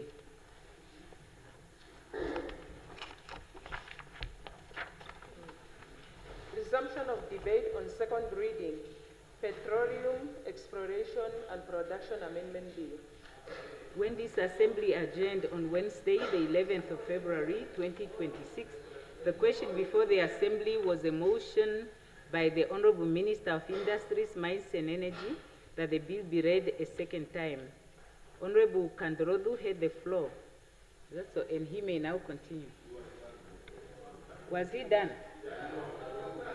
Honorable Kandrodu, were you done? Okay, Honorable Kandrodu. Are you the order paper now? Honorable Kandrodu, just continue, please. Don't start over. Just continue from where you ended. Just continue from where you ended. Okay. I will continue. Honorable Speaker, allow me to make my contribution to the Petroleum Bill. This move of method the President wants to introduce as potential for political interference. The move could create unpredictable environment for investors as it introduces the possibility of political interference in the sector. Risk of greed, the decision may lead to the industry being tainted with greed, as the President's leadership could be seen as a potential source of conflict of interest. It will all create lots of uncertainty for investors, and it could discourage investors seeking transparent regulatory framework and clear legal protections. The consequences of keeping the oil and gas sector under office of the President are complex and multifacets. While the move aims to maximize benefit for Namibians and align with country economy priority, it also poses risk of uncertainties that needs to be carefully considered. The ethics in the oil and gas industry is not just about compliance with laws and regulations. It's about doing what is right for the environment, communities, and future generations. Ethical practices are essential for building trust with stakeholders, including government, investors, employees, and local communities. Companies that prioritize ethical consideration are better positioned to mitigate risk, enhance their reputations, and ensure long-term sustainability. The oil and gas sector has faces criticism for corruption and lack of financial transparency, particularly in resource-rich developing countries. The ethical company must disclose their financial dealing and ensure that revenues benefit local population. The NAMCOR case, currently under the hands of judiciary, is a very classical case to learn from. Removing the power from the minister to the President is a sign that the President does not trust her own system. And as a result, it will compromise check and balance process and separation of power ethics. Just imagine the President is being questioned, grilled by her own cabinet members if anything wrong is discovered within the petroleum fraternity. If the President is not happy, there is an institution that needs to be strengthened, such as Anti-Corruption Commission, by implementing robust anti-corruption policies and practices that can help prevent unethical behavior. The Office of the Ombudsman Auditor General must be given more power to help the President to start trusting her own system. Operational transparency stakeholders, including investors, and community demands greater transparency about environmental and social impact of oil and gas operations. The lack of transparency has created a situation in Mozambique, in the district of Cabo Delgado province, where community groups felt they have been marginalized economically by the responsible government. Now, Honorable Member, I think now there's a challenge because we are continuing. Wait. We are continuing from last time. Don't protest before you know what I'm going to say. So I'm saying it's a challenge because we are continuing from the previous day. And it was a challenge to say what the time was. So maybe we can give 5 minutes more. Because actually we can't recall what the minutes were when he started. But I can't be disadvantaged by not knowing. Okay, so you are giving extra 5 minutes. The chair, according to the rules, can give honorable member. The rules say, honorable member, the rules say. Thank you. Today, over 2,000 people have been displaced, all in the name of marginalization of some sector of our society. This is a clear benchmarking area where our president can learn from and come up with informed decision. If we are being marginalized by the president using oil to disadvantage some sectors of our society, where will we run to? We can't run to the perpetrator of the situation.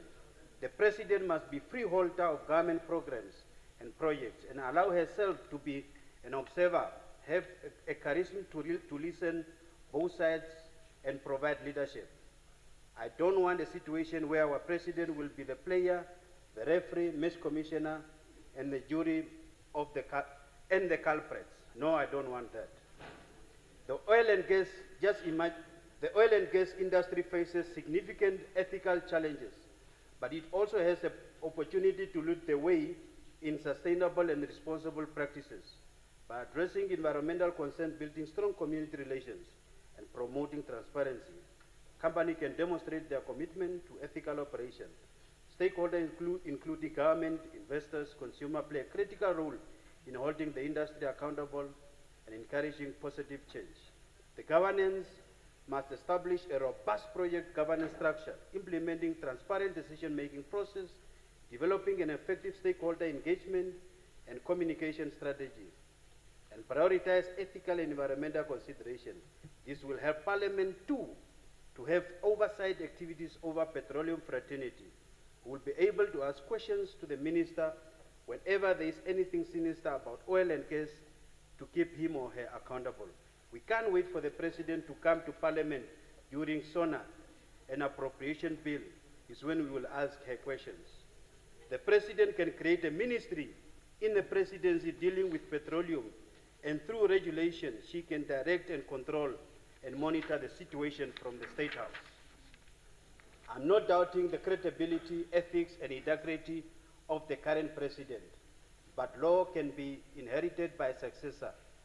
Just imagine if the next president is Honorable Shea, what will happen to our oil?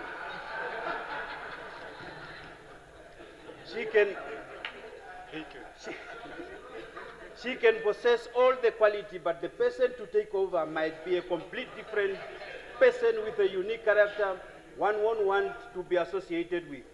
Let's leave the petroleum sector in the jurisdiction of the current ministry, or she must create another ministry in the presidency. Honorable Speaker, let me give an example, very one.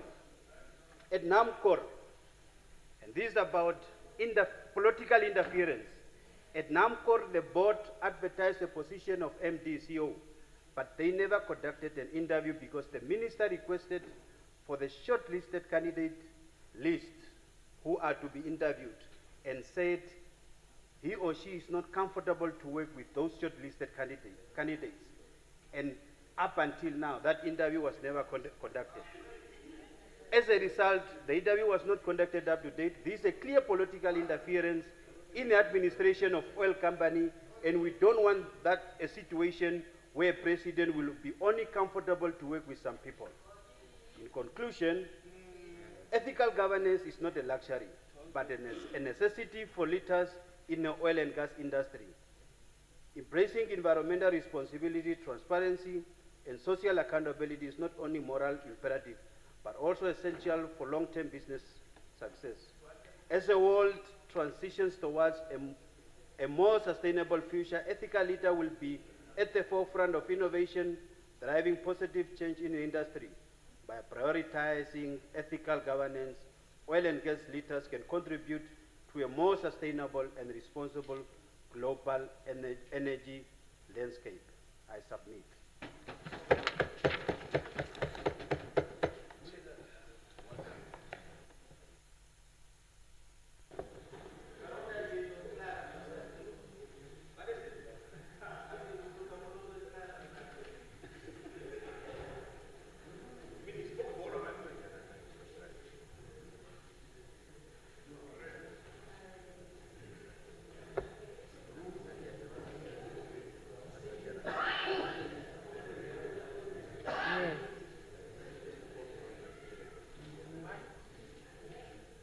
It is there by Honorable Karola. Pass the mic over to Honorable Katano. Honorable Speaker, Member of Parliament, thank you very much for the platform. I raised today, on the 17th February 2026, which is Tuesday, that the NDP contribution to the Petroleum Exploration and the Production Amendment Bill. Honorable Speaker, members of the Parliament, please sit. I rise to contribute to the bill which is currently under discussion in this House, which is the Petroleum Exploration and Production Amendment Bill. First and foremost, the National Democratic Party NDP feels the bill is long overdue, considering the time, oil, and petroleum were discovered along the coast and the inlet. Honorable Speaker, but nevertheless, the bill is in Parliament now, but caution should be taken with the exploration of this resource. Watering the gap between the rich and poor, in some countries, oil production has one night the gap between the ruling elite and the poor working masses. This is so as oil proceeds and the profits end up in the pockets of the powerful ruling elites. Despite the production of oil, very little is plowed back into the economy of the country. Oil, after being produced from the area, crosses borders either through illegal means or by exporting. It is the mother countries of the oil producing companies. Honorable Speaker, the consumers and the beneficiaries of the finished oil products are not citizens of the oil producing country. The common people keep on wallowing into poverty as they have no access to the finished products and the riches of oil. Destroying the environment forever, oil companies like Shell and the British Petroleum Oil Company have damaged environments in which oil is being extracted, especially in Africa. In most cases of producing companies do not pay the affected people. The proceeds and the profits from oil are usually shared by the companies and the ruling elites. In a politically scaled system, the oil-producing area is totally neglected as the profits are siphoned and utilized in places where it's not mind. Honorable Speaker, members of Parliament, the people from such areas continue to be poor despite sitting on oil wells. In ugly scenario, should these people complain and demand to be awarded part of their rightful birthright share, the consequences are usually bitter, targeting around killing the complainants. Blessings are emanating from using oil. Many countries have benefited greatly by the time they strike oil in their countries. We do not hear much about the causes emanate from the use of oil in the Arab world. Honorable Speaker, members, one does not deny the fact that oil has brought in waste in that part of the world, but perhaps rumblings to such effect might have been silenced by creating more jobs and other opportunities. Even in terms of oil pollution, it seems care have been taken to minimize that. Honorable Speaker, fellow honorable members, lessons for Namibia. The lessons cited are real.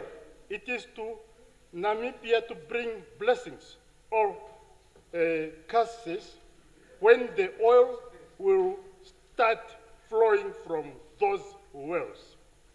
Oil can change the face of the Namibian economy and help people. However, this will require both economic and political will from our ruling allies. The ruling allies should change their way of serving the people after the fish root scandal. It cannot be business as usual with oil.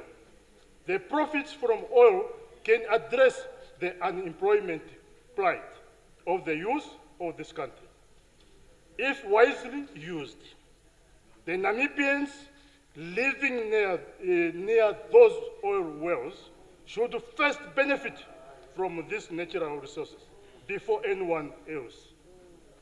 The oil sharks will be the well-placed politicians and their cronies, and the common Namibian masses will only be licking their lips. Honorable Speaker, members of the Parliament, the National Democratic Party, NDP, would like to contribute to this bill as follows. Number one, the party supports a situation in which the Minister of Industry, Mines and Energy takes the full responsibility of seeing to the operations of the petroleum and oil in the country.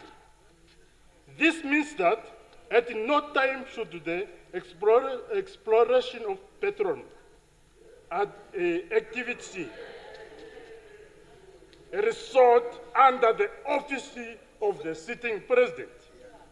This is to avoid the temptation of the high office of the corruption, but maintaining checks and balance in the whole operation. Honorable Speaker, members of the Parliament, the National Democratic Party is of the opinion that the researchers who conducted the exploration activities should equally engage all members of the political parties and the lawmakers for them to get first-hand information. This will assist the politicians and the lawmakers to make informed decisions. The researchers should make presentation to the House of Parliament jointly or to each house. Number 3, the bill should equally be tabled in Parliament for all members to have inputs in the bill.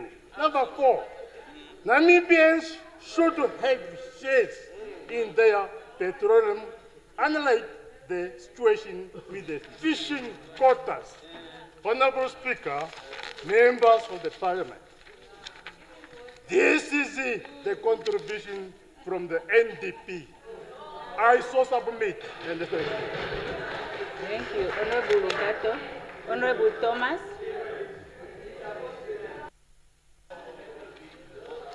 Thank you very much. The senior desk is speaking. Yeah. Senior desk is speaking. Yeah. Must be listened very well. Thank you very much, Honorable Speaker, honorable members. Good afternoon again. Yes, allow me to stand here, Honorable Speaker, to contribute or to give my contribution in accordance with the Article 100 of the Namibian Constitution. It's very clear to everyone, the Namibian people understand that as an integral part of the modern society, the importance of petroleum and oil and energy cannot be overstated or be controlled by one institution. By doing it, it is in breach of that Article 100 of the Constitution. It is primarily energy source, supplies over 90% of the energy utilized in the national and international transportation. Petroleum is used to fuel cars, trucks, ships, airplanes, and even space. People value petroleum for a purpose other than being able to provide electricity. It plays a significant role in economic growth, job creation, tax payment, and supporting related industry. Among many reasons why petroleum is important are the following. The petroleum industry has a significantly positive impact on both domestic and the global economy.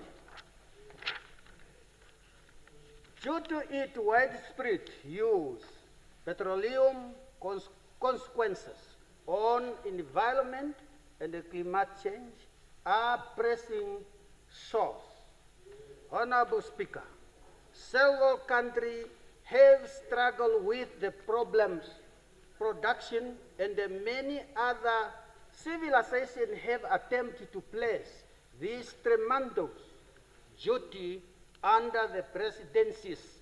Here are the few. 1, Venezuela.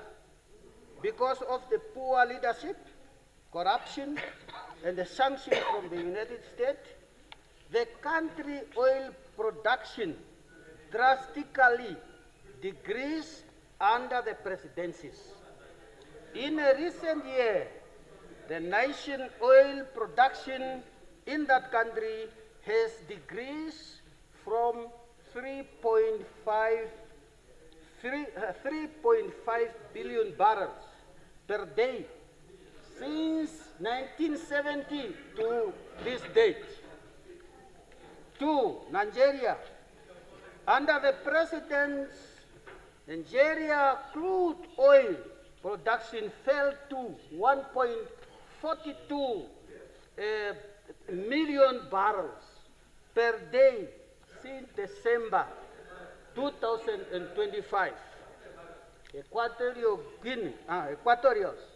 Because to political unrest, corruption, and the industry demonstration and the infrastructure breakdown, Equatorial oil output has decreased In 2014 and 2021, production decreased from 550 to 57 barrels per day. And in 2025, 473 barrels per day. It is alarming to learn more about how the production of the petroleum affected the economy of that nation. Because of the presidency law and the careless of control or taking control, constantly disregard for the rule of law. We urge all members of the Parliament in Namibia and the larger to vote against this bill. We further maintain that neither the national interest or constitutional legitimate should be subordinated to participation by any member of this august House or the member of public. Regardless of political background, we urge lawmakers to come together and and fulfill the oath of office during the commencement of this parliament and defend the Namibian Constitution and its citizens. Because of this law, concentrate upstraight by one power policy, directly, we must reject it. We urge that this increased secrecy or open-end power of discretion, not of the law of this country.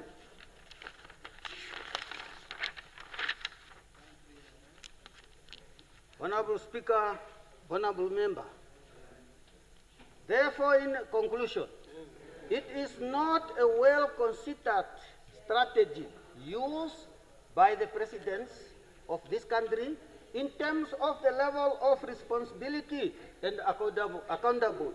President cannot come to this office, this august House, and the answer question. Therefore, to give the power to the executive to handle the national oil without a check and balance. For this reason, this bill reject totally this bill. I shall submit. Muton.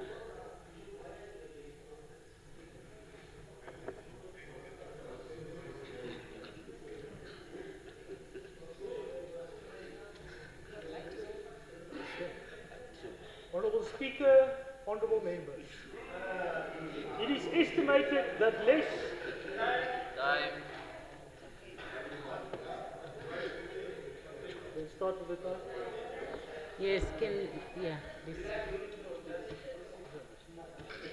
It is estimated that less than 1% of the human population consists of psychopathic individuals. Yet studies show that up to 15% of people in politics could be considered psychopathic. These individuals have low to no empathy, are manipulative, narcissistic, often cruel and evil. They have an unquenchable thirst for power and will stop at nothing to achieve this, with a total disregard for who gets hurt or destroyed in the process. These are statistics. Why are you rising? History is littered with them, and the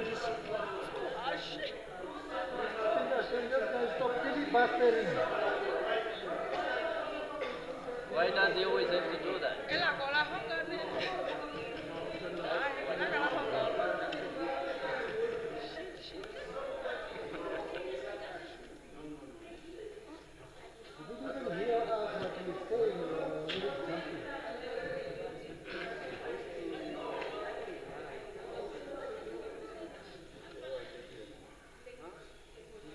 We put on Honorable Nefundi's mic, please.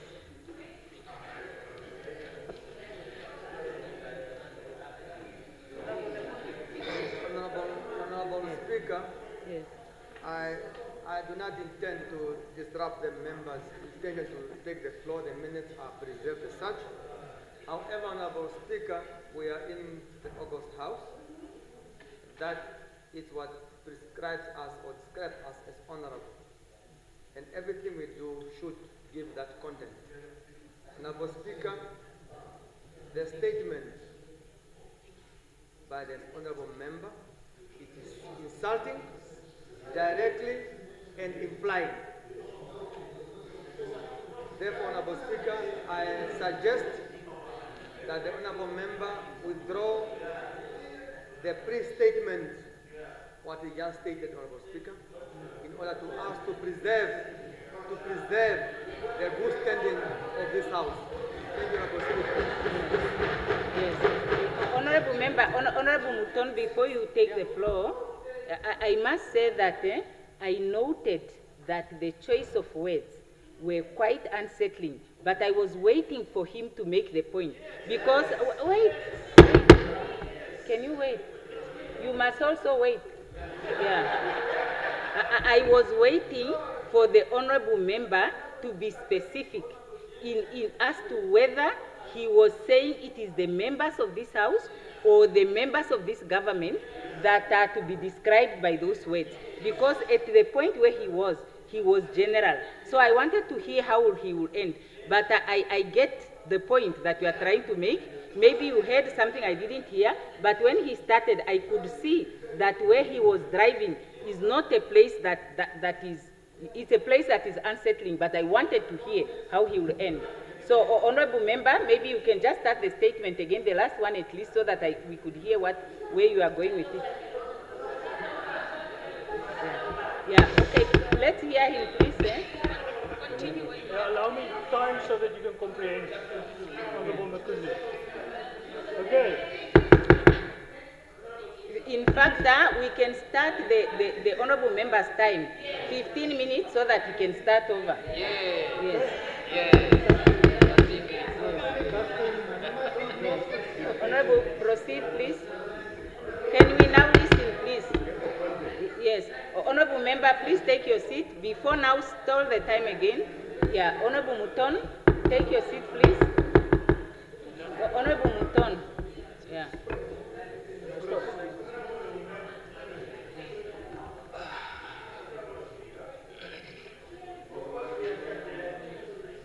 Is it not on? It's on now. Honorable Speaker, Honorable Leader of the Opposition, we are here to learn and we are here to be guided. Now, the Honorable Member willfully began his statement contrary to, and we can be corrected, contrary to Rule 96. In other words, whether or not he is creating a hypothetical scenario, if I will start by creating that scenario, throwing words that have implied meaning of insulting, I do not believe it will be incongruent with this rule. Even if it's a hypothetical, you see, he has painted a picture depicting a scenario of a certain somebody. No, it doesn't matter. I'm saying, Honorable Speaker. No. Honorable Speaker, Honorable Members, we are saying let's learn. Now, today is him saying that. But if it is contrary to this rule, I don't think it is parliamentary for the honorable member to describe himself that way. He can still find words that can be more parliamentary, for lack of a better word, but still making his point, as opposed to the point and the trajectory he's taking. Honorable Speaker, we stand to be guided. Yes, thank you. Thank you. Thank you. Honorable Prime Minister. Honorable Werikwa, you should wait for him to say something. Because now, honorable members, what is happening here is a very important issue.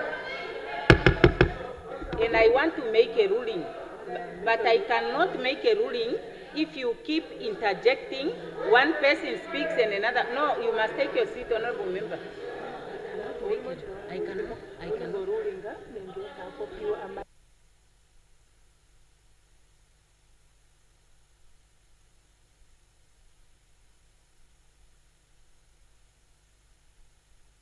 would like to hear what Honorable Mouton said. I will not allow any more point of privilege. I want Honorable Mouton to start the sentence. I want to hear what he's saying so that I can make a determination. Academic, this is also academic language. Yeah, no, Honorable Member. Let's go. Okay, let's go. Yes. Indulge me. Yes, can we start with the 15 minutes, please? Can we start with the 15 minutes? Honorable members, please silence. I want to hear what Honorable Mouton is saying. And I want us to start with 15 minutes. He will start from the beginning. Thank you, Speaker. It is estimated that less than 1% of the human population consists of psychopathic individuals.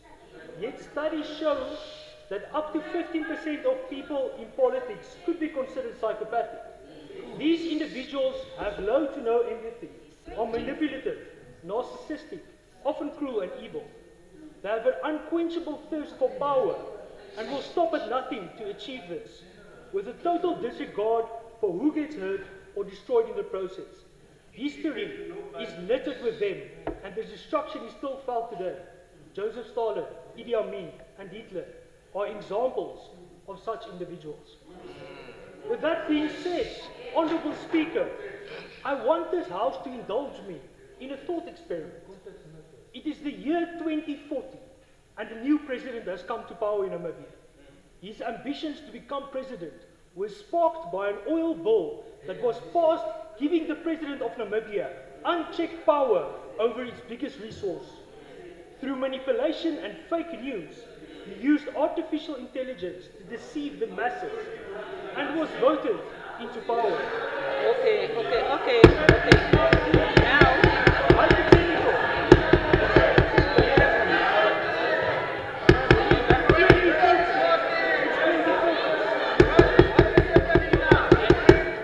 can everybody please sit down? Can everybody sit down? Everybody sit down. Everybody sit down.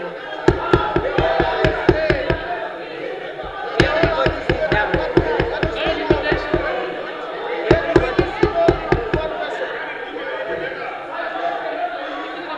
Okay.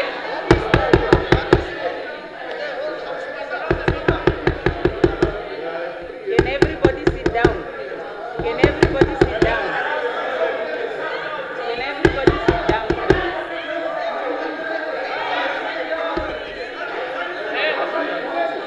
Sit down, please.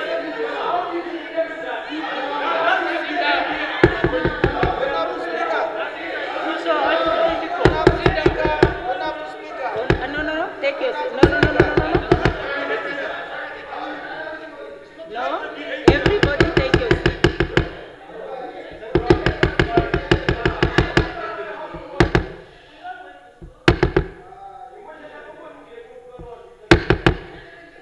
Point of order.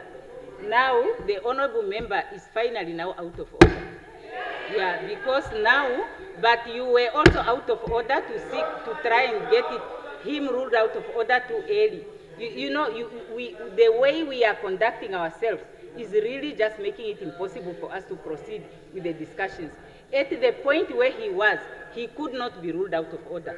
But at this point, he can now be ruled out of order. Yeah. Honorable member, go to the point.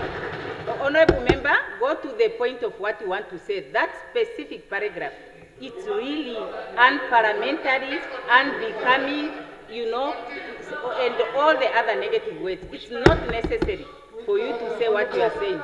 Now, in terms of rule, what is it, Rule 6, that says when the presiding officer has made a ruling and has explained, there is to be no I have explained already to say that the words... No, what part of it is out of order? No, I don't have to say that. All the description, all that the description. Okay, now you are out of order. You can't speak over the presiding officer. You are out of order. Now, the rules here says the presiding officer has precedence. When the presiding officer rises, starts to speak, the member who was on the floor will take their seat. Yeah, you can't ask the presiding officer to rule when you are offended by the conduct of another member, but you don't want to respect the presiding officer when they are making a ruling. It's unnecessary for you, honorable member, to use the words and the examples you are using in order to make your point. Just go to your point and say whether you are in agreement or you are not in agreement. But to label people in a way that you are trying to is truly not acceptable language in this house. That's a ruling, honorable member.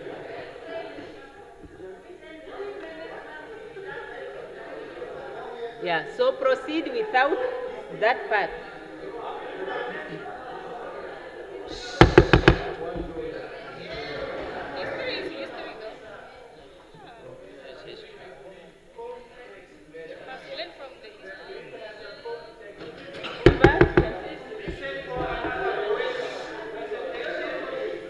Honorable members, can the honorable member continue now?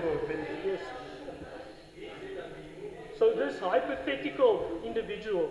No, don't use hypothetical individuals. Is that the problem? No, I have made the ruling already, honorable members. I know that there are different views, but our rule says when the presiding officer has made the ruling, there can be no debate on that one. We are not talking about hypothetical issues here. We are discussing the bill. No, honorable member, no, not in that way. In a different way, maybe, but not in this way that we are trying to describe it. This is not acceptable. Okay. This bill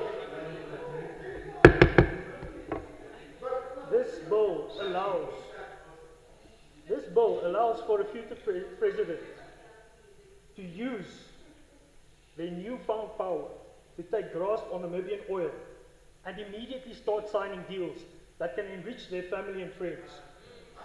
This person can start stealing, deceiving, and exploiting the very people that empower them. Imagine in Namibia where the oil flows out, but the wealth never reaches the pockets of the people. Imagine a silent ACC, a paralyzed parliament, and a nation's future signed away in a room where the public isn't invited. Namibia can fall into a deep recession and millions of Namibian people will crumble under corruption. In the meantime, Parliament will be scrambling and struggling to change legislation in order to remove these unchecked powers. But unfortunately, they don't have enough seats in the House. Our resources will get depleted and our environment destroyed, all because the wrong person has the power to do so. We are told this bill is born of good intentions. And you might trust President Ntumbu, but laws are not written for the leaders we trust. They are written to protect us from the leaders we fear. If this bill is passed, becoming president of Namibia is no longer just a job to serve the nation. It becomes an opportunity to control billions. And in the wrong hands, our country will continue to bleed, poverty will increase, and the masses will suffer, while a few enrich themselves. We have to honestly ask ourselves, what decision does the president want to make behind closed doors that she can't simply make through the cabinet?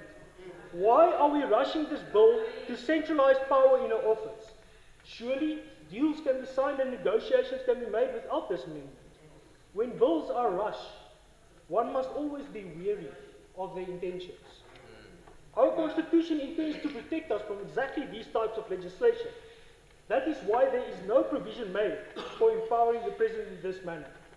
This is a warning to all sitting in this House and the nation at large. We cannot allow for this much power in the presidency. We never know what lunatic will try to wield this power. It is therefore a deeply irresponsible amendment, and we cannot support it. Remember, We are not legislating for today's character. We are legislating against tomorrow's statistics. If this bill passes, we aren't just passing a law. We are if this bill passes, we aren't just passing a law. We are laying out a red carpet for the very 15% we swore to protect this nation from. So submit. Honorable Swartboy, please step to the clock.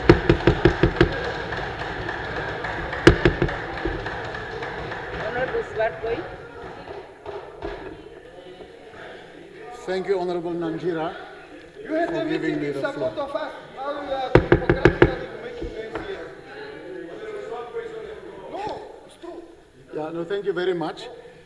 From the onset, I want to clarify that given the experience in government, one understands why a president would take certain decisions. And I think one understands clearly what the president's problems are in respect of what has been happening at NAMCOR and generally at the Ministry of Mines and Energy. There's a problem there. It's a problem of trust, there's a problem of corruption, there's a problem of power and resource grab. And she, as head of state, is struggling to deal with this matter clearly. And she comes up with an answer that we don't agree with as LPM, but that she rationalizes is the way to deal with this matter. So there is a problem that she wants to avoid because she does not want to constantly have to look back as to are the oil resources being dealt with responsibly by the system within the Ministry of Mines and Energy. She has that problem clearly. It's a trust problem. And therefore this bill tells us that there is a fundamental breakdown of the trust that the president has, maybe not in the minister, but in the entire system of the Mines and Energy Ministry. So that's the one. And whatever comment we therefore make proceeds from that understanding that the president is trying to deal with a problem. I would have thought that she should deal with issues at NAMCOR, issues with the Petroleum Commissioner, and not to run away from those issues. But she's dealing with this matter to say, let me rescue this thing that is very nascent, that needs to be nurtured. That's, I think, her thinking. The answer to how she comes to the conclusion may be problematic.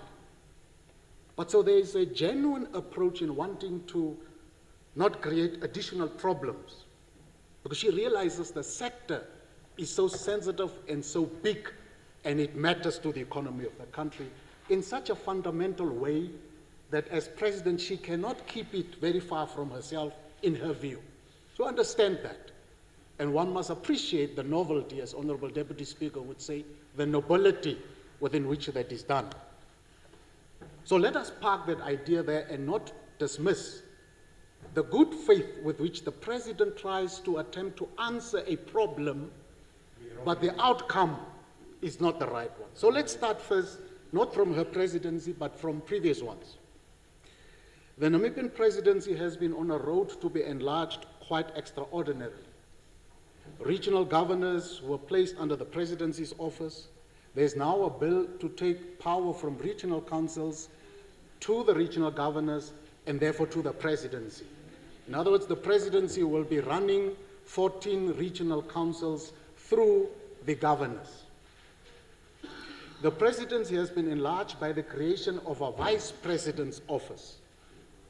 And now the president has also become the administrative head of the National Assembly and the National Council, because it is gazetted that she will now sign your leave, Honorable Speaker, and the leave of the chairperson of the National Council. So the presidency is being enlarged both politically and administratively and now further legally. Now the problem is that tomorrow, if we have to be absent as leaders of political parties, we'll also have to apply through you to the president for leave of absence. Where do you draw the line? Perhaps the Chief Justice will also have to ask for leave from Her Excellency. So that is the first context that becomes problematic. And now she brings, and Honorable couple of them are people that groomed us to a large extent. She now wants to bring a unit in the presidency Our experience in government is that there is not an example of a unit that runs a sector of the economy. Never. Units can run many other things, but never a sector. Sectors of the economy are run by departments. At best, the way we see this is that the president will probably have to convert this unit into a monitoring and evaluation unit. Because they have people like Carlo McLeod, whose whole life has been in the energy sector. At best, this unit can be a monitoring and evaluation unit with a petroleum council perhaps placed at the Ministry of MURD. What is that thing? Mines and Energy? Your ministry? Mines and Energy without the oil. But that perhaps a petroleum council can be placed there that would partly also be monitored and evaluated by the unit in the president's office with a highly sophisticated person, a homeboy called Carlo McLeod, whose life has been oil. So that's one component really. Apart from the good faith component, the one component that the presidency continues to be enlarged, but there are other ways in which the president can deal with this oil thing, put a petroleum council, and then have this unit to monitor the work in totality of these people. So that's one. The second problem that creates, Honorable Kapofi and honorable members, a problem for the president, I think Honorable Kandorodo raised it, is that the presidency becomes functus officio after the first decisions are taken. In other words, an investment decision is made from whichever corporation, the decision comes from State House, they don't agree with it, the president has become functus. She can't review her own decision. The matter will now have to be reviewed in a court of law because the president was involved in the initial decision by virtue of the construction of this law. She becomes functus. In other words, while you are giving her power, you are taking power away from her and giving it to the courts, where you seem to lose management of time because the courts will then take its own time unless an urgent process of law is allowed. So do you want the president to become functus? If a minister was dealing with this issue, the decision of the minister can be reported to the prime minister, can be reported to the president, and there will be chains in which this decision can be reviewed and changed without ever having to go to court. And it allows efficiency in a sector that is very capital intensive and very international in its nature and content. So the functus part is problematic for us. Then I think the difficult problem, again, is this consistent re-centralization of power and authority that continues to hamper the capacity of the state to expand downward, where the state keeps on re-centralizing and therefore demoralizing other functionaries of the state, including elected functionaries, and therefore undermines democracy and consistently deconstructs the intent, content, culture, and the manner and the total consensus of society around what the Constitution is. Why? Because the more you take away from the Constitution in the manner that you do, you create greater obscurities of reporting. For instance, there is no way that we can have the Electoral Commission come here and sit here because there's no one that we can question. The Speaker is a messenger of the ECN. So there's an obscurity in terms of accountability of the ECN. Even when they steal votes or help to steal votes for whoever, no, I'm saying generally for whoever, you can't have a one-on-one with the ECN because the only person that is there is a speaker who is a messenger. And therefore it's the same thing. The Prime Minister's powers are written there how he will account. It's 2-3 lines. Remittances, refunds. That's all the Prime Minister must come and table. The Prime Minister cannot even be asked a question around contractual arrangements within the oil sector because the Act does not say that. So to whom does Parliament then ask questions? Because there's no Minister of Presidential Affairs. And the minister here would be responsible for downstream. So you can't ask him for upstream petroleum issues. To whom do we ask questions? You can't ask it at State of the Nation. And therefore Article 41 becomes problematic because it does not delegate who reports to Cabinet and to Parliament.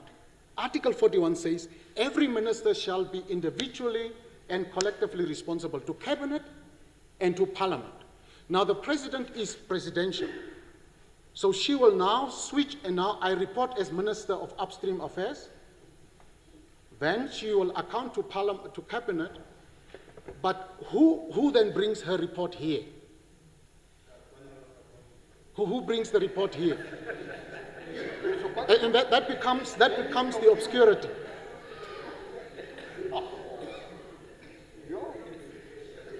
That becomes the obscurity. And therefore you can't deal with a sector like this in this obscure situation, because it creates obscurities that create further suspicions. Again, I keep on saying the good faith part, we understand. We really do. The only way we can, for instance, support this bill is if there is a Petroleum Council at works at Ministry of Energy, Mines and other things. Veiko, I'm looking at you.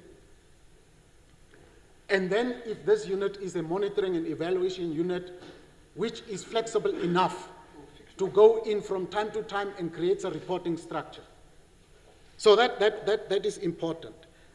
I think, Honorable Speaker, the issues at Mines and Energy must be dealt with. Because you have the capacity at NAMCOR, you have the capacity within the directors and other people, but now you are removing it. And the difficulty, and I'm being very, very careful, absolutely, Speaker, I'm being very careful, my colleagues on the other side must understand me correctly. The problem of misdeployment of people becomes problematic. We would have thought that Carlo McLeod, for instance, would be the Minister of Mines and Energy. Just as we would have thought that Honorable Avlius Ngaruze would be the new Deputy Prime Minister, but those are things that the President must deal with. Instead of giving Honorable Ngaruze a clerical position, but you misdeploy people, and therefore it becomes a systems problem. It becomes a systems problem. When you have, at best, a unit running a sector of the economy so big, close to 40 billion per year, you are speaking something else. Because how would the staff members, because it says Director General, Deputy Director General, and staff members, who would they be? Where would they be brought from? Is it a different parallel structure? Is it people that will be seconded through the Prime Minister's office? How is the structure going to be? And then there is a Chief Inspector who has so much power that you wonder, but precisely what is this Chief Inspector inspecting separate from the Ministry of Mines and Energy? Because this system of mines and energy was built over 30, almost 40 years. In as much as there are bad seeds that have been settled in that ministry, there is a lot of technical capability within that ministry. Bring a Petroleum Council, let the Petroleum Council be populated by various number of people, including locals, that would be able to add values. Because one of the things missing, Honorable Kapofi, as an elder, is while this act apparently, when we were reading, tries, or the oil sector is said to try to be following the Norwegian example. When you look at the Norwegian example and the lack of value statement within the Petroleum Act becomes problematic. It says nothing about any values. It's nothing. It's completely not even speaking to local content. It does not define anything where you position people to get something significant from the oil resources. It's about transfer of power and authority, and it doesn't speak to values. And a bill of this nature cannot be written like this. What are the values that we espouse?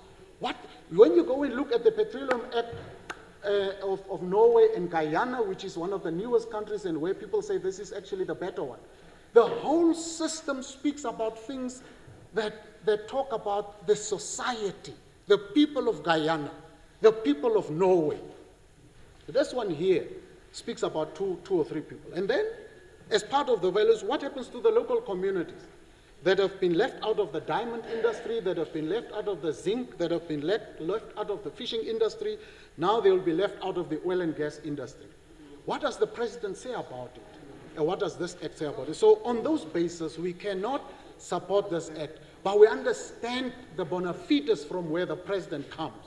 And that's why I reconcile myself with Honorable Ampanda and Honorable Venani to say Perhaps if there is an opportunity to engage, let's engage. Because I think there is room for the president, really, to see what is happening in that oil sector from time to time and have necessary capacity to be informed thoroughly, not just by mines and energy officials, but by her own people that she has housed indoors.